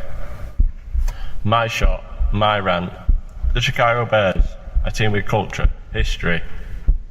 My team. My pride. My passion. My everything. My love, the Bears. People could say, well, who are you? I've never heard of this Matthew Beck guy. I don't see him on Twitter. Well, I'm not a super active guy on Twitter. You can guarantee before every game I'll post Let's Go Bears on Twitter and I'll interact a little bit, but you can guarantee that from either it's 6 p.m. or 1:30 in the morning, I will be there watching the Bears. It don't matter about the time about the Bears. I'll stay up for the Bears if they were on at 3:30 in the morning. It don't matter. I don't miss snaps. I don't miss the Bears. I'll interact a bit on Twitter, but I'm not like a really active guy on Twitter. So like, what people could be saying, well, why do you want to be on a podcast? My writing skills are not good, but my voice is strong as anything. And to be honest, if I get on this podcast, it'll be here where boom. And that's why I want to be on the show. I want to make this show great. I want to make this show better than the past podcast. I want to make this show an entertainment on a Sunday afternoon instead of listening to it, which I listen to every tailgate show because it was on at 2 p.m. in the afternoon and it was perfect for me. Because obviously the other shows I don't get to listen to live, I have to listen to the podcast because of time restraints. It'd be perfect for me to voice my passion, the Chicago Bears, talk about the Bears, shoot the shit with people who want to talk about something I want to talk about. All I want to do is talk to people about the blood, the sweat, the tears that go on the field on that Sunday, on Soldier Field. The new show ain't got a new name yet, but it don't need a name. If it's full with barflies, if it's full with people with passion, people that want to work as a team, not as individuals, no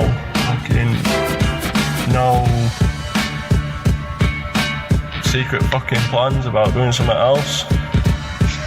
It's just about people who want to talk about the Bears, who are loyal barflies to the bar room. That's Bears bar room.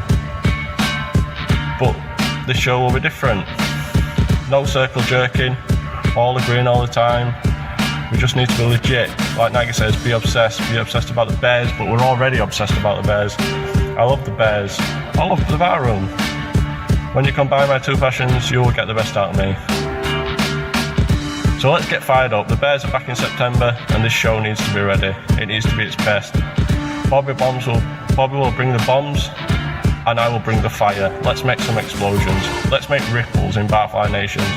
Let's make this podcast as good as it can be. Let's make it a top quality podcast. Let's make ripples.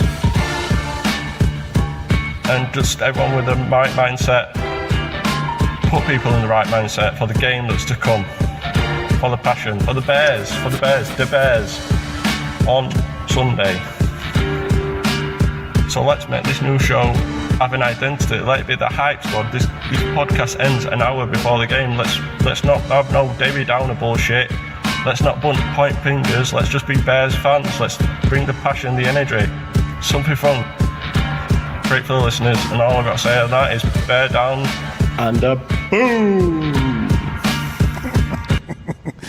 Matthew Beck sounds like a professor over at Cambridge who wants to be at the Bears bar room.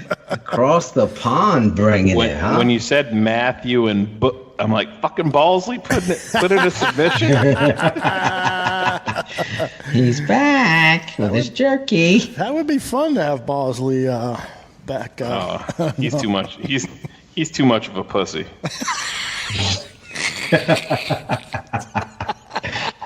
Did you, I gotta ask this because we're on 100 proof to you guys.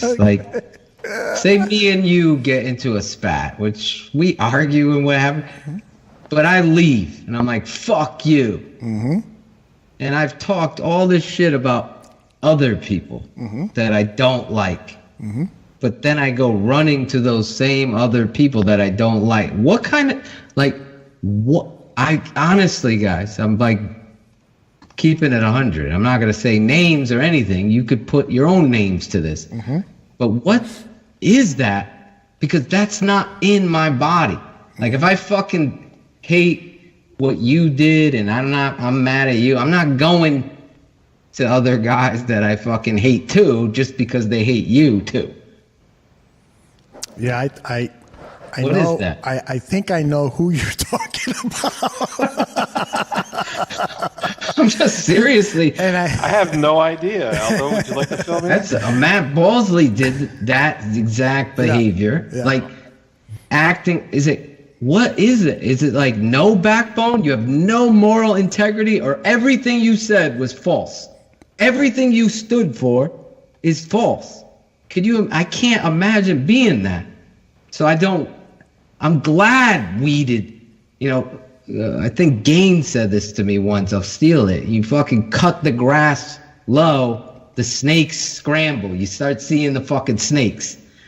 We cut the grass low, see the moral integrity, because I don't give a fuck how mad I get at Aldo or Shayne or whatever. You'll never see me kissing ass or kissing up to known frauds and known shit that you talked about, those same fucking people, the moral code that you have to yourself in the mirror.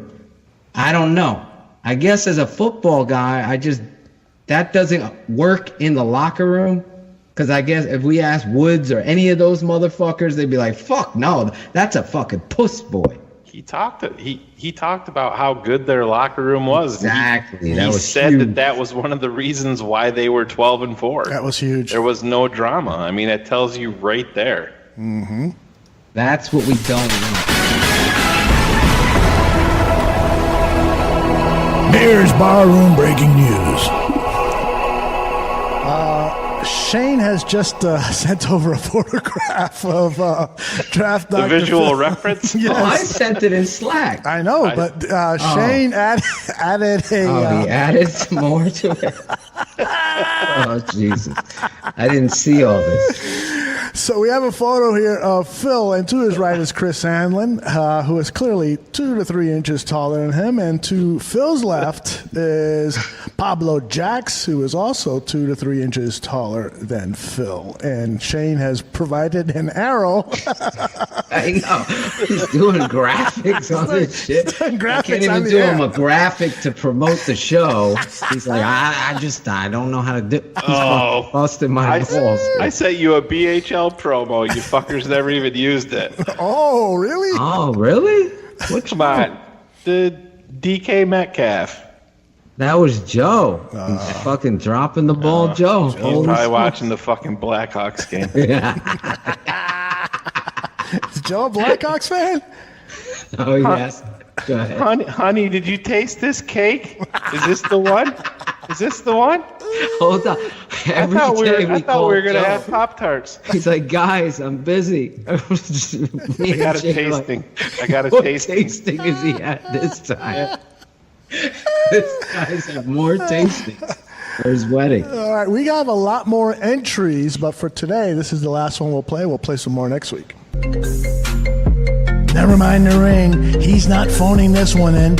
Steven Zimmerman. What's up, guys? It's your favorite green-haired Bears fan, Steven Zimmerman. So, why do I want to be on the new Tailgate show? That's a loaded question. So, living in Denver, I don't really have a whole lot of people to talk Bears with, and that really sucks. It's nothing but Broncos fans out here, so unless you want to talk Broncos, you don't really talk football. A little over a year ago, I stumbled on Phil's Twitter page, and that kind of changed everything. Almost right away, I subscribed to the podcast, and the very first episode that came up after that was the Akeem Hicks Kyle Long episode of 100 Proof. And I was sold within 5 minutes. At that point in time, I was listening to maybe 7 or 8 different Bears-related podcasts, but that stopped almost right away. In that past year, I've become as dedicated a Barfly as anyone out there, and this is my way to give back to a community that's invited me in so openly and immediately treated me as one of their own. I think it's pretty obvious to anyone who pays attention that I want to be a part of the Bears Barroom broadcast team. This is the 3rd competition I've entered involving the Barroom. I've appeared on multiple Bears Barroom radio shows. I've written articles for the Barroom's website. I've created YouTube videos and even a parody song, all because I wanted to be as involved as I can. This isn't a fluke. I tried working with another podcast before I started contributing to the Barroom, and it's because I believe in what the Barroom is doing, and I want to be a part of this. I believe in what this community at the Barroom is doing. It's pure, honest, unadulterated Bears coverage. And moreover, I believe that I'm far from my ceiling as a contributor to this family, and I want to continue to share that passion with the Bears Barroom family to my fullest potential. It's tough for me to do things like this audition and show my true colors, my wit, my knowledge, my humor, and my creativity, but I assure you that given a chance, I'm not going to let you down. I'm eager to learn about podcasting and broadcasting. I want to learn to produce, and this seems like a really great opportunity to do that. I also want to write parody songs and share them with you like I have in the past, but I think I can do better. I think I can do more. I want to fully entrench myself in this brotherhood of Bears fans that we have at the Barroom. So why do I want to be on this new incarnation of the Barfly Tailgate Show? Because I know it's going to be better with me on it. I've got a desire to help make this group stronger, smarter, more creative, and overall just better than what any of us can imagine right now. I know that I'm going to come prepared, I'm going to come driven, and I'm going to be obsessed. So that's that, and I trust that you guys are going to make the right decision, regardless of who you choose. Just know that I'm not going away anytime soon, and I'm going to continue to work towards making the Barroom better, whether it's through this show or through another outlet.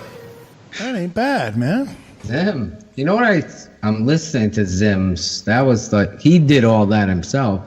He produced it. And I honestly listened to the first 2 minutes and stopped it because I wanted to hear it on the show. And I honestly what I visualize is the show. What's it called? Fuck. Big Brother or somebody when they're in the fucking camera room. Right. In the confession room or the whatever. Confession room. That's what I see when he's talking. I'm listening to it intently, Zim, and I thought it was really good. Well, I can't get that image like he is, trying to get in Puff Daddy's house. I was in the confession all the time. I really had a tough day with the other rappers, but I, you know what I'm saying? That's not very many of them would talk to me about Bears football. Exactly. But that was great. That was Strong good stuff. entry. These guys, Aldo. Stepping it up. It's going to be I tough. think the thing that we really wanted, and I know Shayne says it all the time, we speak a lot. And we brought Bobby into the equation. That, the thing that really wanted most is, do they get what we're doing here? Do you get it? And that tonight, I think each one of them aren't playing ass kisser. No, I didn't. That's what we don't want, Aldo. I don't want what I just ranted about. Like, I don't know what that is. I would never do that to anybody. Not even an enemy. I wouldn't go to my enemy's enemy and be friends with them. That's not. Do you know what Bears Ballroom is? Do you know what Shayne brings? Do you know what he does? Do you know what he brings to the table? Do you enjoy it? Do you want to be a part of it? Do you want to work? Do you want to help promote? Do you want to do graphics? Do you want to do a promo? Do you want to do a song? Whatever it is. I think we've set, and I know I talk a lot or whatever, but I think these two guys, I don't say it enough, they set the bar and they set the deck. They allow me to be me, but at the same time, without them, I'm not on that. And that unity is a brotherhood. So that kind of group, that kind of team is what we're looking for. And if you're a part of that and you really want it, that's what we wanted to see. And so far, I haven't seen a weakness except for Tooch's double take. And we found out he ratted us out, Shayne. Fucking guy. He went right to the boss. It's that kid. Are you with who us tells or against us, bitches? Oh, wait a minute. Let me play that again.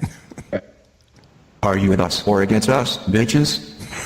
I went there when you sent us that link, and mine was "fuck you, Balsley," in the Sarah voice, but it didn't sound that good.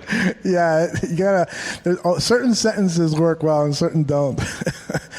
Like this one worked pretty well. Suck my pussy. My pussy. Sounds like my mom. Soak it. Sook it. Sook my Do they pussy. say that in the Czech? Yeah, that's what I was just gonna say. Was she from Czech Republic?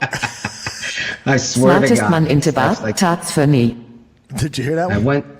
Smartest man. Oh, go ahead. Smartest man in the bar, that's funny. That's funny. That's funny. Shayne can translate all these, right, Aldo? Because they all sound like a Czech woman. True story. The first time, Hila asked me for my number, and then when she fucking called me, I had no clue. We were texting and doing that whole thing, and you didn't know she had the accent. Fuck no, I knew. No, I. Yeah, because you met on online. That's right. Yeah, on a dating Aldo. site. A dating site. Yeah, we had two of our barroom guys. Yeah. Joey Two Scoops and fucking Shayne Moneyman Marsaw. Not bad. Yeah. I was driving down the road and my fucking phone rang, and I remember I had given her my number. I wasn't thinking anything of it, and I looked down and I'm like, oh shit. This is that girl. So I pick it up, and she started talking to me. I'm like, yep, that's not gonna fucking work. I always tell her because it was even more so, 10 years ago when we met, 9 years ago, and it was pretty fucking thick. But I love it when you guys meet her because I'd like to hear or see your reaction because she's like she'll talk to my dad. My dad will just sit there and say, "Yep." He's half the time has no fucking clue what she says. He just nods and says, "Yeah, no shit." I was trying to find some audio of Czechoslovakian swear words. Oh no! Don't say Czechoslovakian. She'll kick your ass. Okay, what is 2 different places. Czech Republic. Czech Republic swear words. I'll edit that. Oh, I've heard lots of those. Actually, I have one on my phone. She gives me the double bird and says "fucker." It's actually "fucker." There you go. How do you play it? I press play. It doesn't work. You have to take your phone off silent, dickhead. It's not on silent. Oh, maybe I have to switch this switch on, maybe? Yeah. Try that. Hold on. Let me try. Maybe it's that arrow through your head. Yeah, that it is. There it is. Ready? Play it again. That is very nice. That is very nice. That is a perfect segue to the debut of a new Draft Dr. Phil song.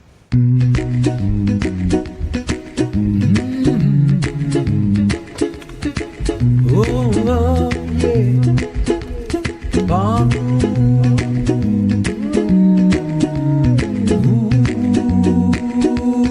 Feel that fire. Feel that bomb smiling down.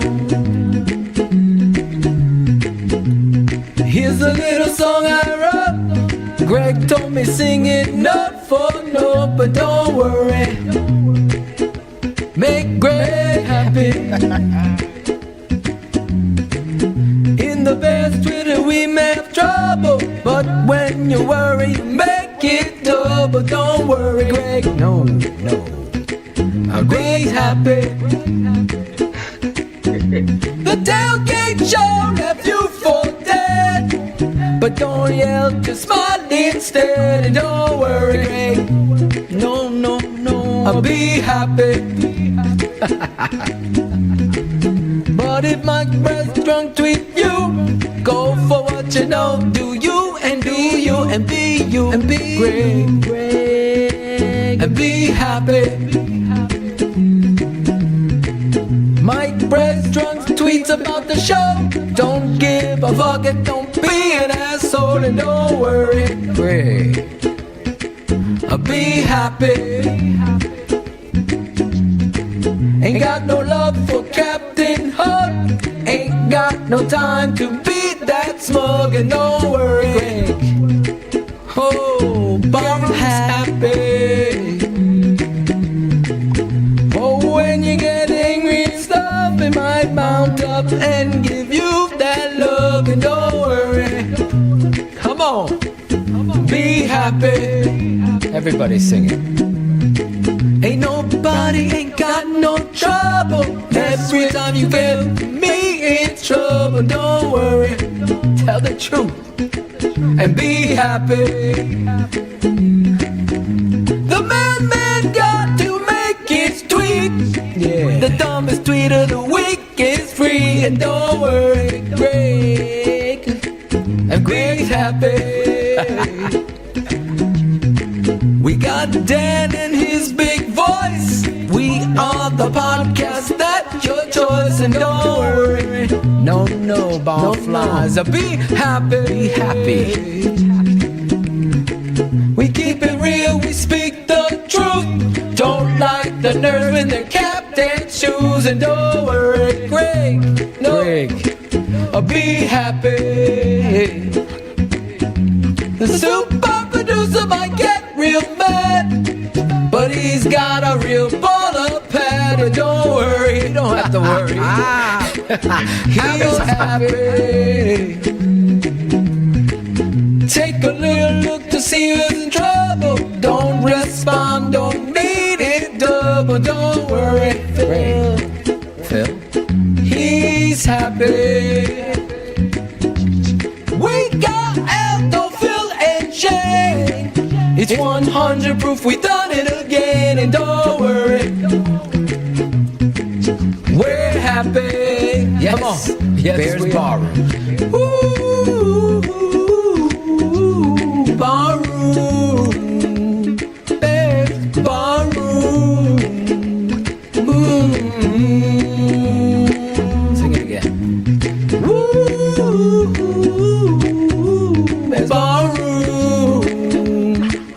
Bears Barroom, 100 proof. 100 proof. Yeah. Bears Barroom. Bears Barroom, 100 proof.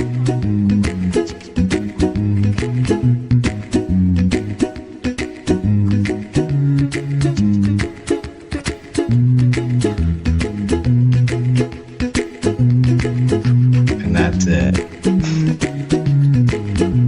You know why he's so happy? Because he ain't changing fucking diapers, that's for damn sure. Yeah, Aldo, how many diapers did you change with your daughter when she was a babe? I would say, Actually, within the first month. How about that? Yeah. How many did you do yourself? maybe 3, Yes. 4, 5. Maybe 5. Within the first month. Yeah. Okay. All right, so you and Greg. Oh, Greg's daughter's like how old? Oh, she's 9 months. 9 months, and he's changed 3 diapers. 9 months? Yes. Yeah, I haven't No, he's checked up to 5 now. Up to 5, yeah, because we guilted him into it. Phil and I talked to his mother on the phone about it. We thought it was bullshit. Yeah, you know, I think I shied away from it because it's a girl, you know? And Exactly. He's having a big. You sound like Greg. Yeah. So he couldn't get past it. It's so funny. He left me a voicemail of him feeling guilty after me and Shayne. Do you want to hear it? Bro, I was 3 deep before we left the hospital. I know. I was like, I changed because I had 2 daughters. I changed so many fucking diapers. I don't even know how many I changed, but I certainly wasn't out of the 6 and 9 months. I'll tell you that. Even with your daughters, Phil? Yeah, I know what you guys are talking about, Aldo. There's that weird private part. Yeah, right. It's so there's nothing really wrong with it, but you know, nobody complained that I wasn't changing them, so you lucked out. If it was a son, I'd be there with a fucking changing them and a fucking tape measure. See how big this dick is.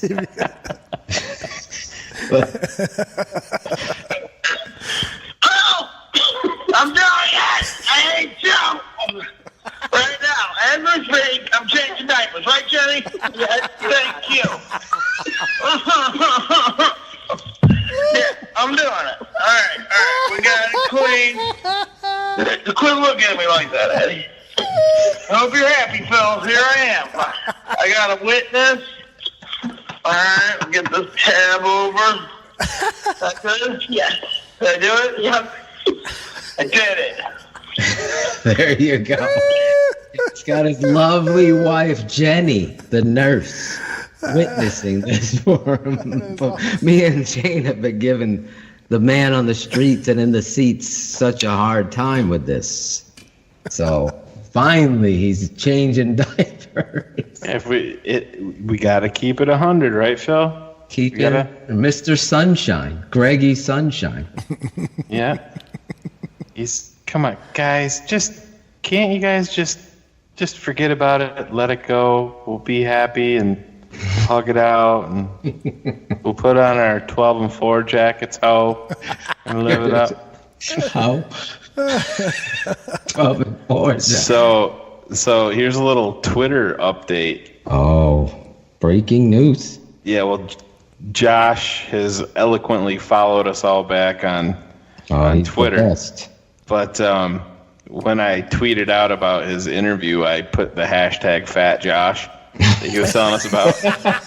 So he got a kick out of that. Well, he replied to it and he tagged in Roquan Smith.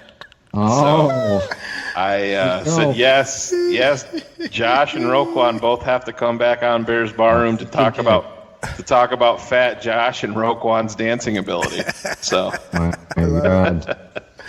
Job, Shayne. All right, we are what a show. 2:45 into the show, thereabouts. It is time for some shout-outs. And this is the part of our show where we show our appreciation to you, our lovely fans who support us with your love, your attention, your retweets, your what else do they do for us, Shayne? Fucking nothing. They've gotten some guests for us. Oh yeah. Hell yeah. They're always hard at work. Yeah. One barfly even killed me. Remember? Heidi. Yes, indeed. All right, we always start out shout-outs with Shayne because he seems to always have the most profound shout-outs. They're ones that really touch the heart of all you barflies. Go ahead, Shayne. I'm gonna shout out our boy tonight, our guest, Josh Woods. My phone's been blowing up here with different people, and I gotta give it to him. Aldo, you put it perfectly. He's got a future in talking about football whenever he wants it, and I gotta say, as long as I've been here doing this with you guys, that interview right there is right up, probably at the top of the list. I mean, he was no holds barred, talked about everything, was funny, was informative, and it just, I love it because I've been a Josh Woods fan, somebody that I brought up with Phil before he was even a Chicago Bear, and I thought he knocked it out of the park. I reached out to him on Instagram, and he DM'd me back almost immediately and gave me his information, and we talked back and forth, and he was great. And there's a lot of guys, I mean, as we've seen, that will say, yeah, we'll set this up, we'll do it, and go to call him and it never comes through. Tommy Harris, but big shout out to Josh Woods, number 55. Somebody, I'm going to definitely be keeping my eye on again, because I think this kid's got a bright future on the football field and off of it whenever he wants. So, great guest. Hey, I'm going to lower the music here before we go to Phil's shout-outs, because there's one other topic I think is worth at least 10, 15 minutes of discussion here. The Bears could consider, now I know this is going to be sacrilege to the ears of many, and it's even sacrilege to my ears, because I love this player, and I think his play. I know where you're going. His play is a big part of the reason why the Bears defense was the Bears defense last year, and that's Danny Trevathan. He's got a year left in his contract, but the Bears are loaded up there. Getting loaded up at the inside linebacker position for a reason, because I think Ryan Pace is looking down the road, whether it's this year to release Danny and start with the future inside linebacker, or next year after Danny's contract is done and it might not be possible to re-sign Danny. What are your thoughts? Let me start with Shayne first, and then we'll go to Phil. What are your thoughts on the possibility of Danny Trevathan, maybe being dropped this season or not re-signed next year? In terms of them, I mean, I think it would all come down if it was something that they moved off of him this year. I think it's for a big move that's going to be in store. I still think there's going to be a big move for Ryan Pace in this free agency. But in terms of Danny Trevathan, I totally agree. I mean, you have Nick Kwiatkowski, Josh Woods, Iggy. You have all these guys that can man the middle along with Roquan. Danny Trevathan is at the point now where he's finally healthy. Mm-hmm. And I don't think it's any coincidence that he had his best season, I think, as a pro. And I just look at him as one of those guys I could not move off of him. If somebody – it's a lot the same with Jordan Howard. He's going to have value out there to teams, some a little bit more, but I don't think – what are you going to get for him? A third rounder? Maybe, if you're lucky, a fourth. Right. Probably. Right. He's worth so much more to that with this team. Mm-hmm. He's a tone setter. He's a guy that I think people look up to in the locker room. He's a Super Bowl champ. he's been to the mountaintop. He's been there. He's done it, and he's been there and lost two, I believe. Has he played? Did he play in both? Right. Yeah, because he lost with Fox and then won it with Kubiak, correct? Yeah, I think you're right. Yeah. So no, he came over with Fox. He came over with Fox. That's correct. Oh, is that what it Came with was? Fox. Yeah. Yeah, you called that. Yeah. So you never- Right, but I thought but didn't he play 1 year with Kubiak? I don't think so. I'll check it out. You continue. Well, because he won a Super Bowl in Denver. I thought he came the year Fox was hired. No, I don't think so. I think Fox was here because he won a Super Bowl in Denver, and Kubiak won the Super Bowl in Denver. Let's see. Danny T left Denver in 2015. So you're right, because Fox came over in 2015. So after Fox left, Trevathan stayed in Denver for 1 year, won the Super Bowl, and then came to the Bears. You're right. So he did. There you go. Yeah, He's the because smartest man. he's been to the Super Bowl and they got blown out with Fox, and then he went back. You can take little things like that and build off. It's that stuff matters. You see him in the playoffs. The Bears didn't get it done. Danny Trevathan is probably one of the only guys on the defense that's been through that and been to the mountaintop. And it just, I like I said, I put Jordan Howard in the same category. If somebody comes up to you and offers you a 5th round draft pick for Jordan Howard, why would you ever do that? And it's going to come down to money, unfortunately. I know Phil doesn't like to hear that, but there's no way in hell I'm moving off of Danny Trevathan this year to pick up a what is his contract, Aldo, if they moved off of him this year? I'll tell you in a second. Because there can't be any bonus money left, or very, very, very, very minimal. I'm all desperate to wonder who the hell the linebacker inside backers were when Fox first got here. I can't even remember. That's all that's on my mind now. All right, so there's a dead cap of 7.65, and a cap hit, I should say, and the dead cap money would be 1.2. So dropping him is a savings of about $6.4 million. Well, you got to look. I don't think Kwiatkowski's the guy. Well, and that was my next question. Is he doesn't have the speed that is necessary in this defense. We saw that. Phil, do you remember in Shane, update? Just because I was fixated, I totally forgot Pillows McLennan. Oh my God! Yeah. Who do you remember? Who do you remember? That was another millisecond tweet delete. Yeah. All his love for Shay McClellan. And do you remember his sidekick? This is crazy. It wasn't DJ Williams, was it? Yeah, I think it was. DJ Williams and Christian Jones. Jones. Yeah.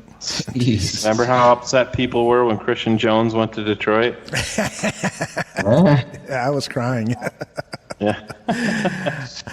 But Nick Kwiatkowski is another guy that I actually went to overthecap.com and started playing around with the salary cap. They've got a feature there where you can manipulate the salary cap by extending contracts, cutting people, and so forth. And I was able to free up $30 million in cap space by extending the contract of the Chase Daniel, the second string quarterback, and cutting a few players. And one of the players that I cut was Nick Kwiatkowski, because of my feeling that Joel and our guest from tonight, Woods, would fill in properly, as a backup inside linebacker. So, I still think that, and this all depends on Ryan Pace's master plan. He's going to take a look at who's available at the safety position, and maybe he really, really wants to bring back both Callahan and Amos and also play it safe to make sure he's got money to extend guys like Cody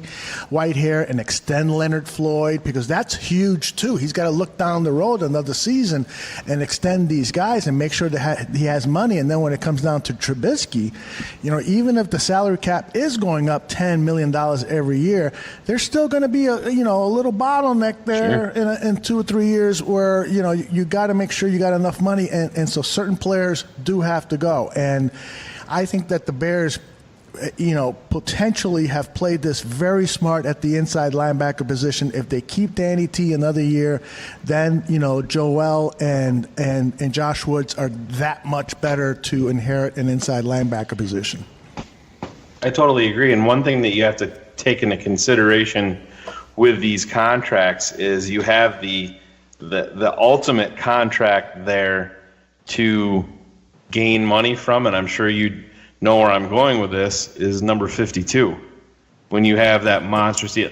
You saw Philadelphia yesterday took Lane Johnson's cap number from like $8.9 million this season down to $850,000 to gain cap space. Now they're taking from him now, and they're going to pay for it later. The Bears did that with Julius Peppers, and that's why they ended up having to release him when they did, right? Because his cap number got so huge. But you can always manipulate the cap. Yeah, absolutely. And how old is Trevathan? He was very young coming in. I think he was a 20-year-old rookie. I think he signed with the Bears as a 28. Yeah, that's what I was going to say. I think he signed with the Bears at 25. Yeah. I'm for keeping him. But don't you think he brings a lot more than just what he does on the field, Phil? Don't you think he's a locker room I think Josh Woods was so good at articulating even beyond the question, because we're like asking the question, but I think he tapped into it, how close they are and how important that was. And I think continuity, I know he was like, if you're slow, maybe you didn't get that he's talking about how instrumental Adrian Amos is. Yeah. And how it's communicating and yada, yada, yada. But I think you could see the camaraderie of that linebacker core, the importance of Trevathan for Roquan Smith and these young backers. If it's a 1-year deal and then these guys are moving on in, of course they want to get in and play. But I think you could play with the cap otherwise. I'm with Shayne in saying his presence, his leadership is very, very instrumental to this team. Now, we could be wrong, and Pagano could come in and they don't mesh or what have you, but because of what you're saying, Aldo, the team itself is so talented. Well, I think, these guys with you, the things I saw from Kwiatkowski were disappointing. The speed's not there. It's like he lost the twitchiness. Yeah, he did. It's like, he's hesitating and things you don't want to see. But then to his defense on tape, when it was rundowns and you're in goal line situations, he's in there filling the gap and doing that. But when it was isolated and you're in the middle of the field, they're taking advantage of him. You knew exactly where they were going to go. In that Green Bay game, I'm like, Jesus Christ, they're going to run another crosser. Hello, can we here it comes. You're letting Aaron Rodgers pick you apart. He's going right after Kwiatkowski. Aldo, you make a great point, is these Ryan Pace especially, he's a very calculated person. NFL teams are very calculated. They stocked up at that position for a reason. Yeah. We know Roquan's not going anywhere. It is a dollars and cents game. No matter what you say, it's going to come down to that. And they invested in Kwiatkowski. They invested in Iggy. Those are both fourth rounders. You know, they thought enough of Josh Woods to keep him around. I mean, you heard him say Ryan Pace was very excited, you know, to have him. Listen, when he was talking about being handed the tablet on the sideline during the games, he's not even an undrafted free agent guy. He was a tryout guy. They're doing that for a reason, because they see something in this kid. You know what I mean? Sure. He's talking about Coach Pyers. Right. Takes the Surface Pro and hands it to him. Phil, they're not just doing that to anyone. Well, that's what I said. That's brilliant. That's coaching. That's what we've been waiting for. The best coaches do stuff like that. Yep. Exactly. That's a patented. From my coaching tree. That's what you do. You let them teach what you've taught them to see if they can communicate. And those types of players that, I mean, in what, Aldo, 10 minutes time, you recognize Josh Woods, his personality is electric, as well as his ability to articulate what it is that he's, you know, been through and where he's going. And you got to be excited. When he said 240 pounds, I was excited. That's big time. That's big time. You know what they have him listed at on the Chicago Bears website? What, 220? 204. It's the four. Larry's fault. The 4 and the 0. But one thing that we have to take into consideration, too, is while we're talking about Danny Trevathan, is I don't think it's always just financial with a player like that. Danny Trevathan has as much of an injury history as any player on this roster. I mean, he's torn ligaments in his knees. You've seen him with the back. You've seen him with his other knee. He's been nicked up a lot. This past year he was finally healthy. We heard Vic talk about it. Danny didn't have to have a surgery, you know, during the offseason. He was here for that. So the Bears are planning for that too by bringing in the you know, these multiple guys. And you know who the magic elixir in all of this is? We just heard Josh Woods. These players know how he was talking about Roquan Smith like he was a mythical creature, like he was a fucking offensive guard from Notre Dame. Was that smart? But no, seriously, you're right. He's a guy that's gonna. He's so good. He's going to cover up. Why do you think that Danny Trevathan had his best season because he was finally healthy, or do you think it's because he has this fucking guy beside him, this number 58? But it's seriously though. I mean, it's all part of it. These coaches, the front office, they know that we're not there for all of this stuff. Who knows what? I think of an Iggy and Roquan combo. I just think about the fucking speed element of that would be insane. But I love everything that Danny Trevathan brings to this team. I'm there with you. Love the analysis. Had to get that in before we resume shout-outs, and it is time to get back to it. Draft Dr. Phil, you're up. Got to get me back on track. I want to shout out Lil Nicky. Lil Nicky Pockets is back. Yes. He's back. He's back. I'm happy to see that he's back. He DM'd me and texted me. He's in trouble with his health, but he's back. So great for him. I want to shout out all the guys that went on the air tonight and just did a tremendous job. All of them. Sandlin, Tooch, Barlissimo, Matt Beck, a Badger, Ryan Badgley. Any other ones that went on tonight that I missed? You got them all. Aaron Curran. He started us off. Yeah. Started us off. Awesome. So, with the southern twang. With that Kentucky love accent. I want to shout out Robert Jenkins from across the pond, a bar fly. Ronnie Malazzo and his wife. You're going to say Ronnie Mund. Shout out Ronnie Mund, the limo driver. Joshua Acton. He's a huge bar fly. Ben Alexander. the Cowbear, Nate Giovanone, T-Dog from across the pond reached out to me and Shane and told us what bar means to him. Oh, Zimmerman also. Shout out to you for your audition tape tonight. Joe Kennedy, Jason Lipman, Ryan Cox, Ryan RMX34, Michael Nas, Joe Moscone. Hey, I want to shout Ash Smashley Bear. For support. Heidi, of course, has been so supportive. DJ Vigi, and my last shout out. I'm looking through. Oh, happy birthday to George. Georgie. He's back. Oh, George. Nice. Georgie Jackish.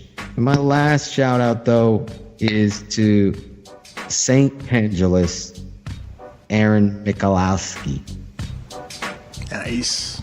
Well done. I've got a few. I want to, again, thank Dan Aguirre for his excellent announcer work. You guys put him to really good use. That's been a great ad. We almost gave him a heart attack tonight. Yeah, we did. You want to share that story or just leave it there? I wish we could call them up. I just got home and Dan had told me that he'd have the drop to me by 7 p.m. Eastern. So at 6:55 exactly, Phil texts him. He's like, Dano, don't forget about me. I need that drop, buddy. And he says like, back, oh, shit. I am.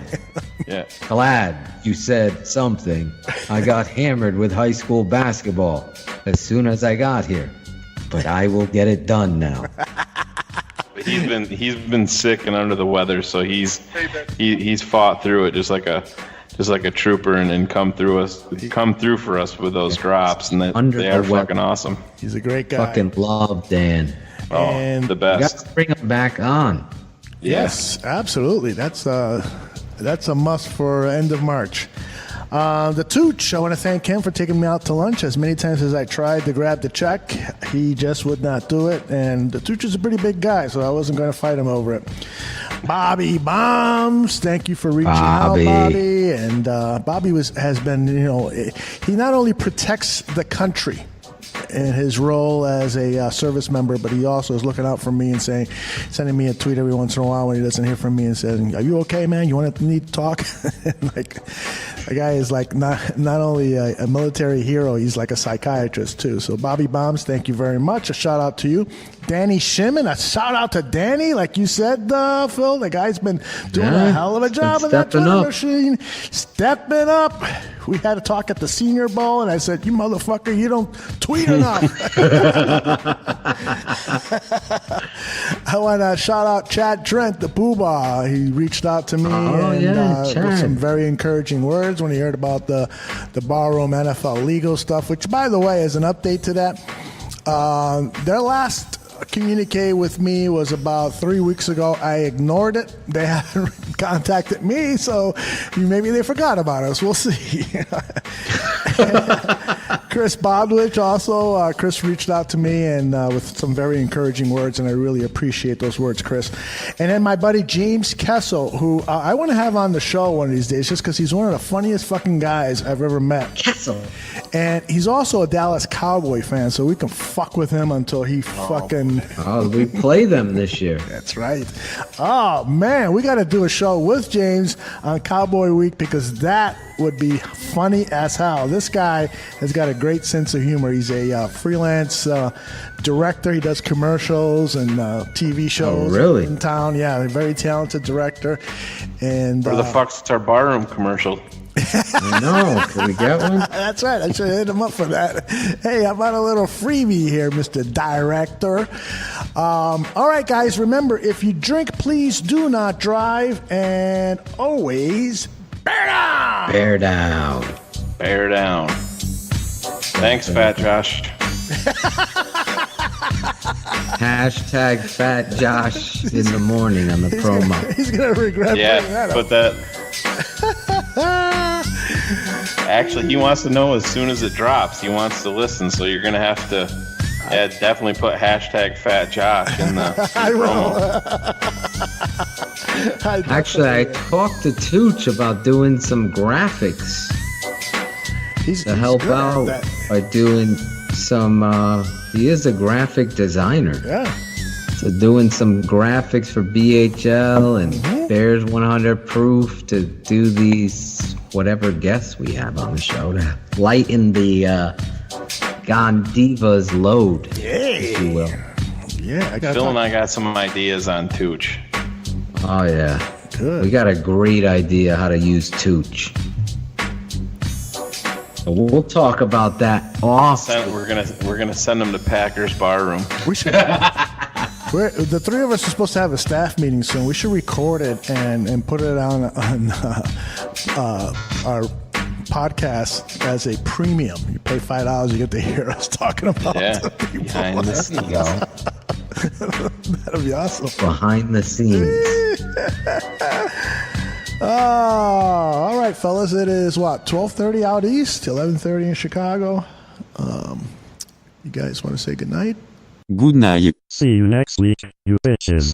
See you soon. Hey, Chris Blewit, come on the show.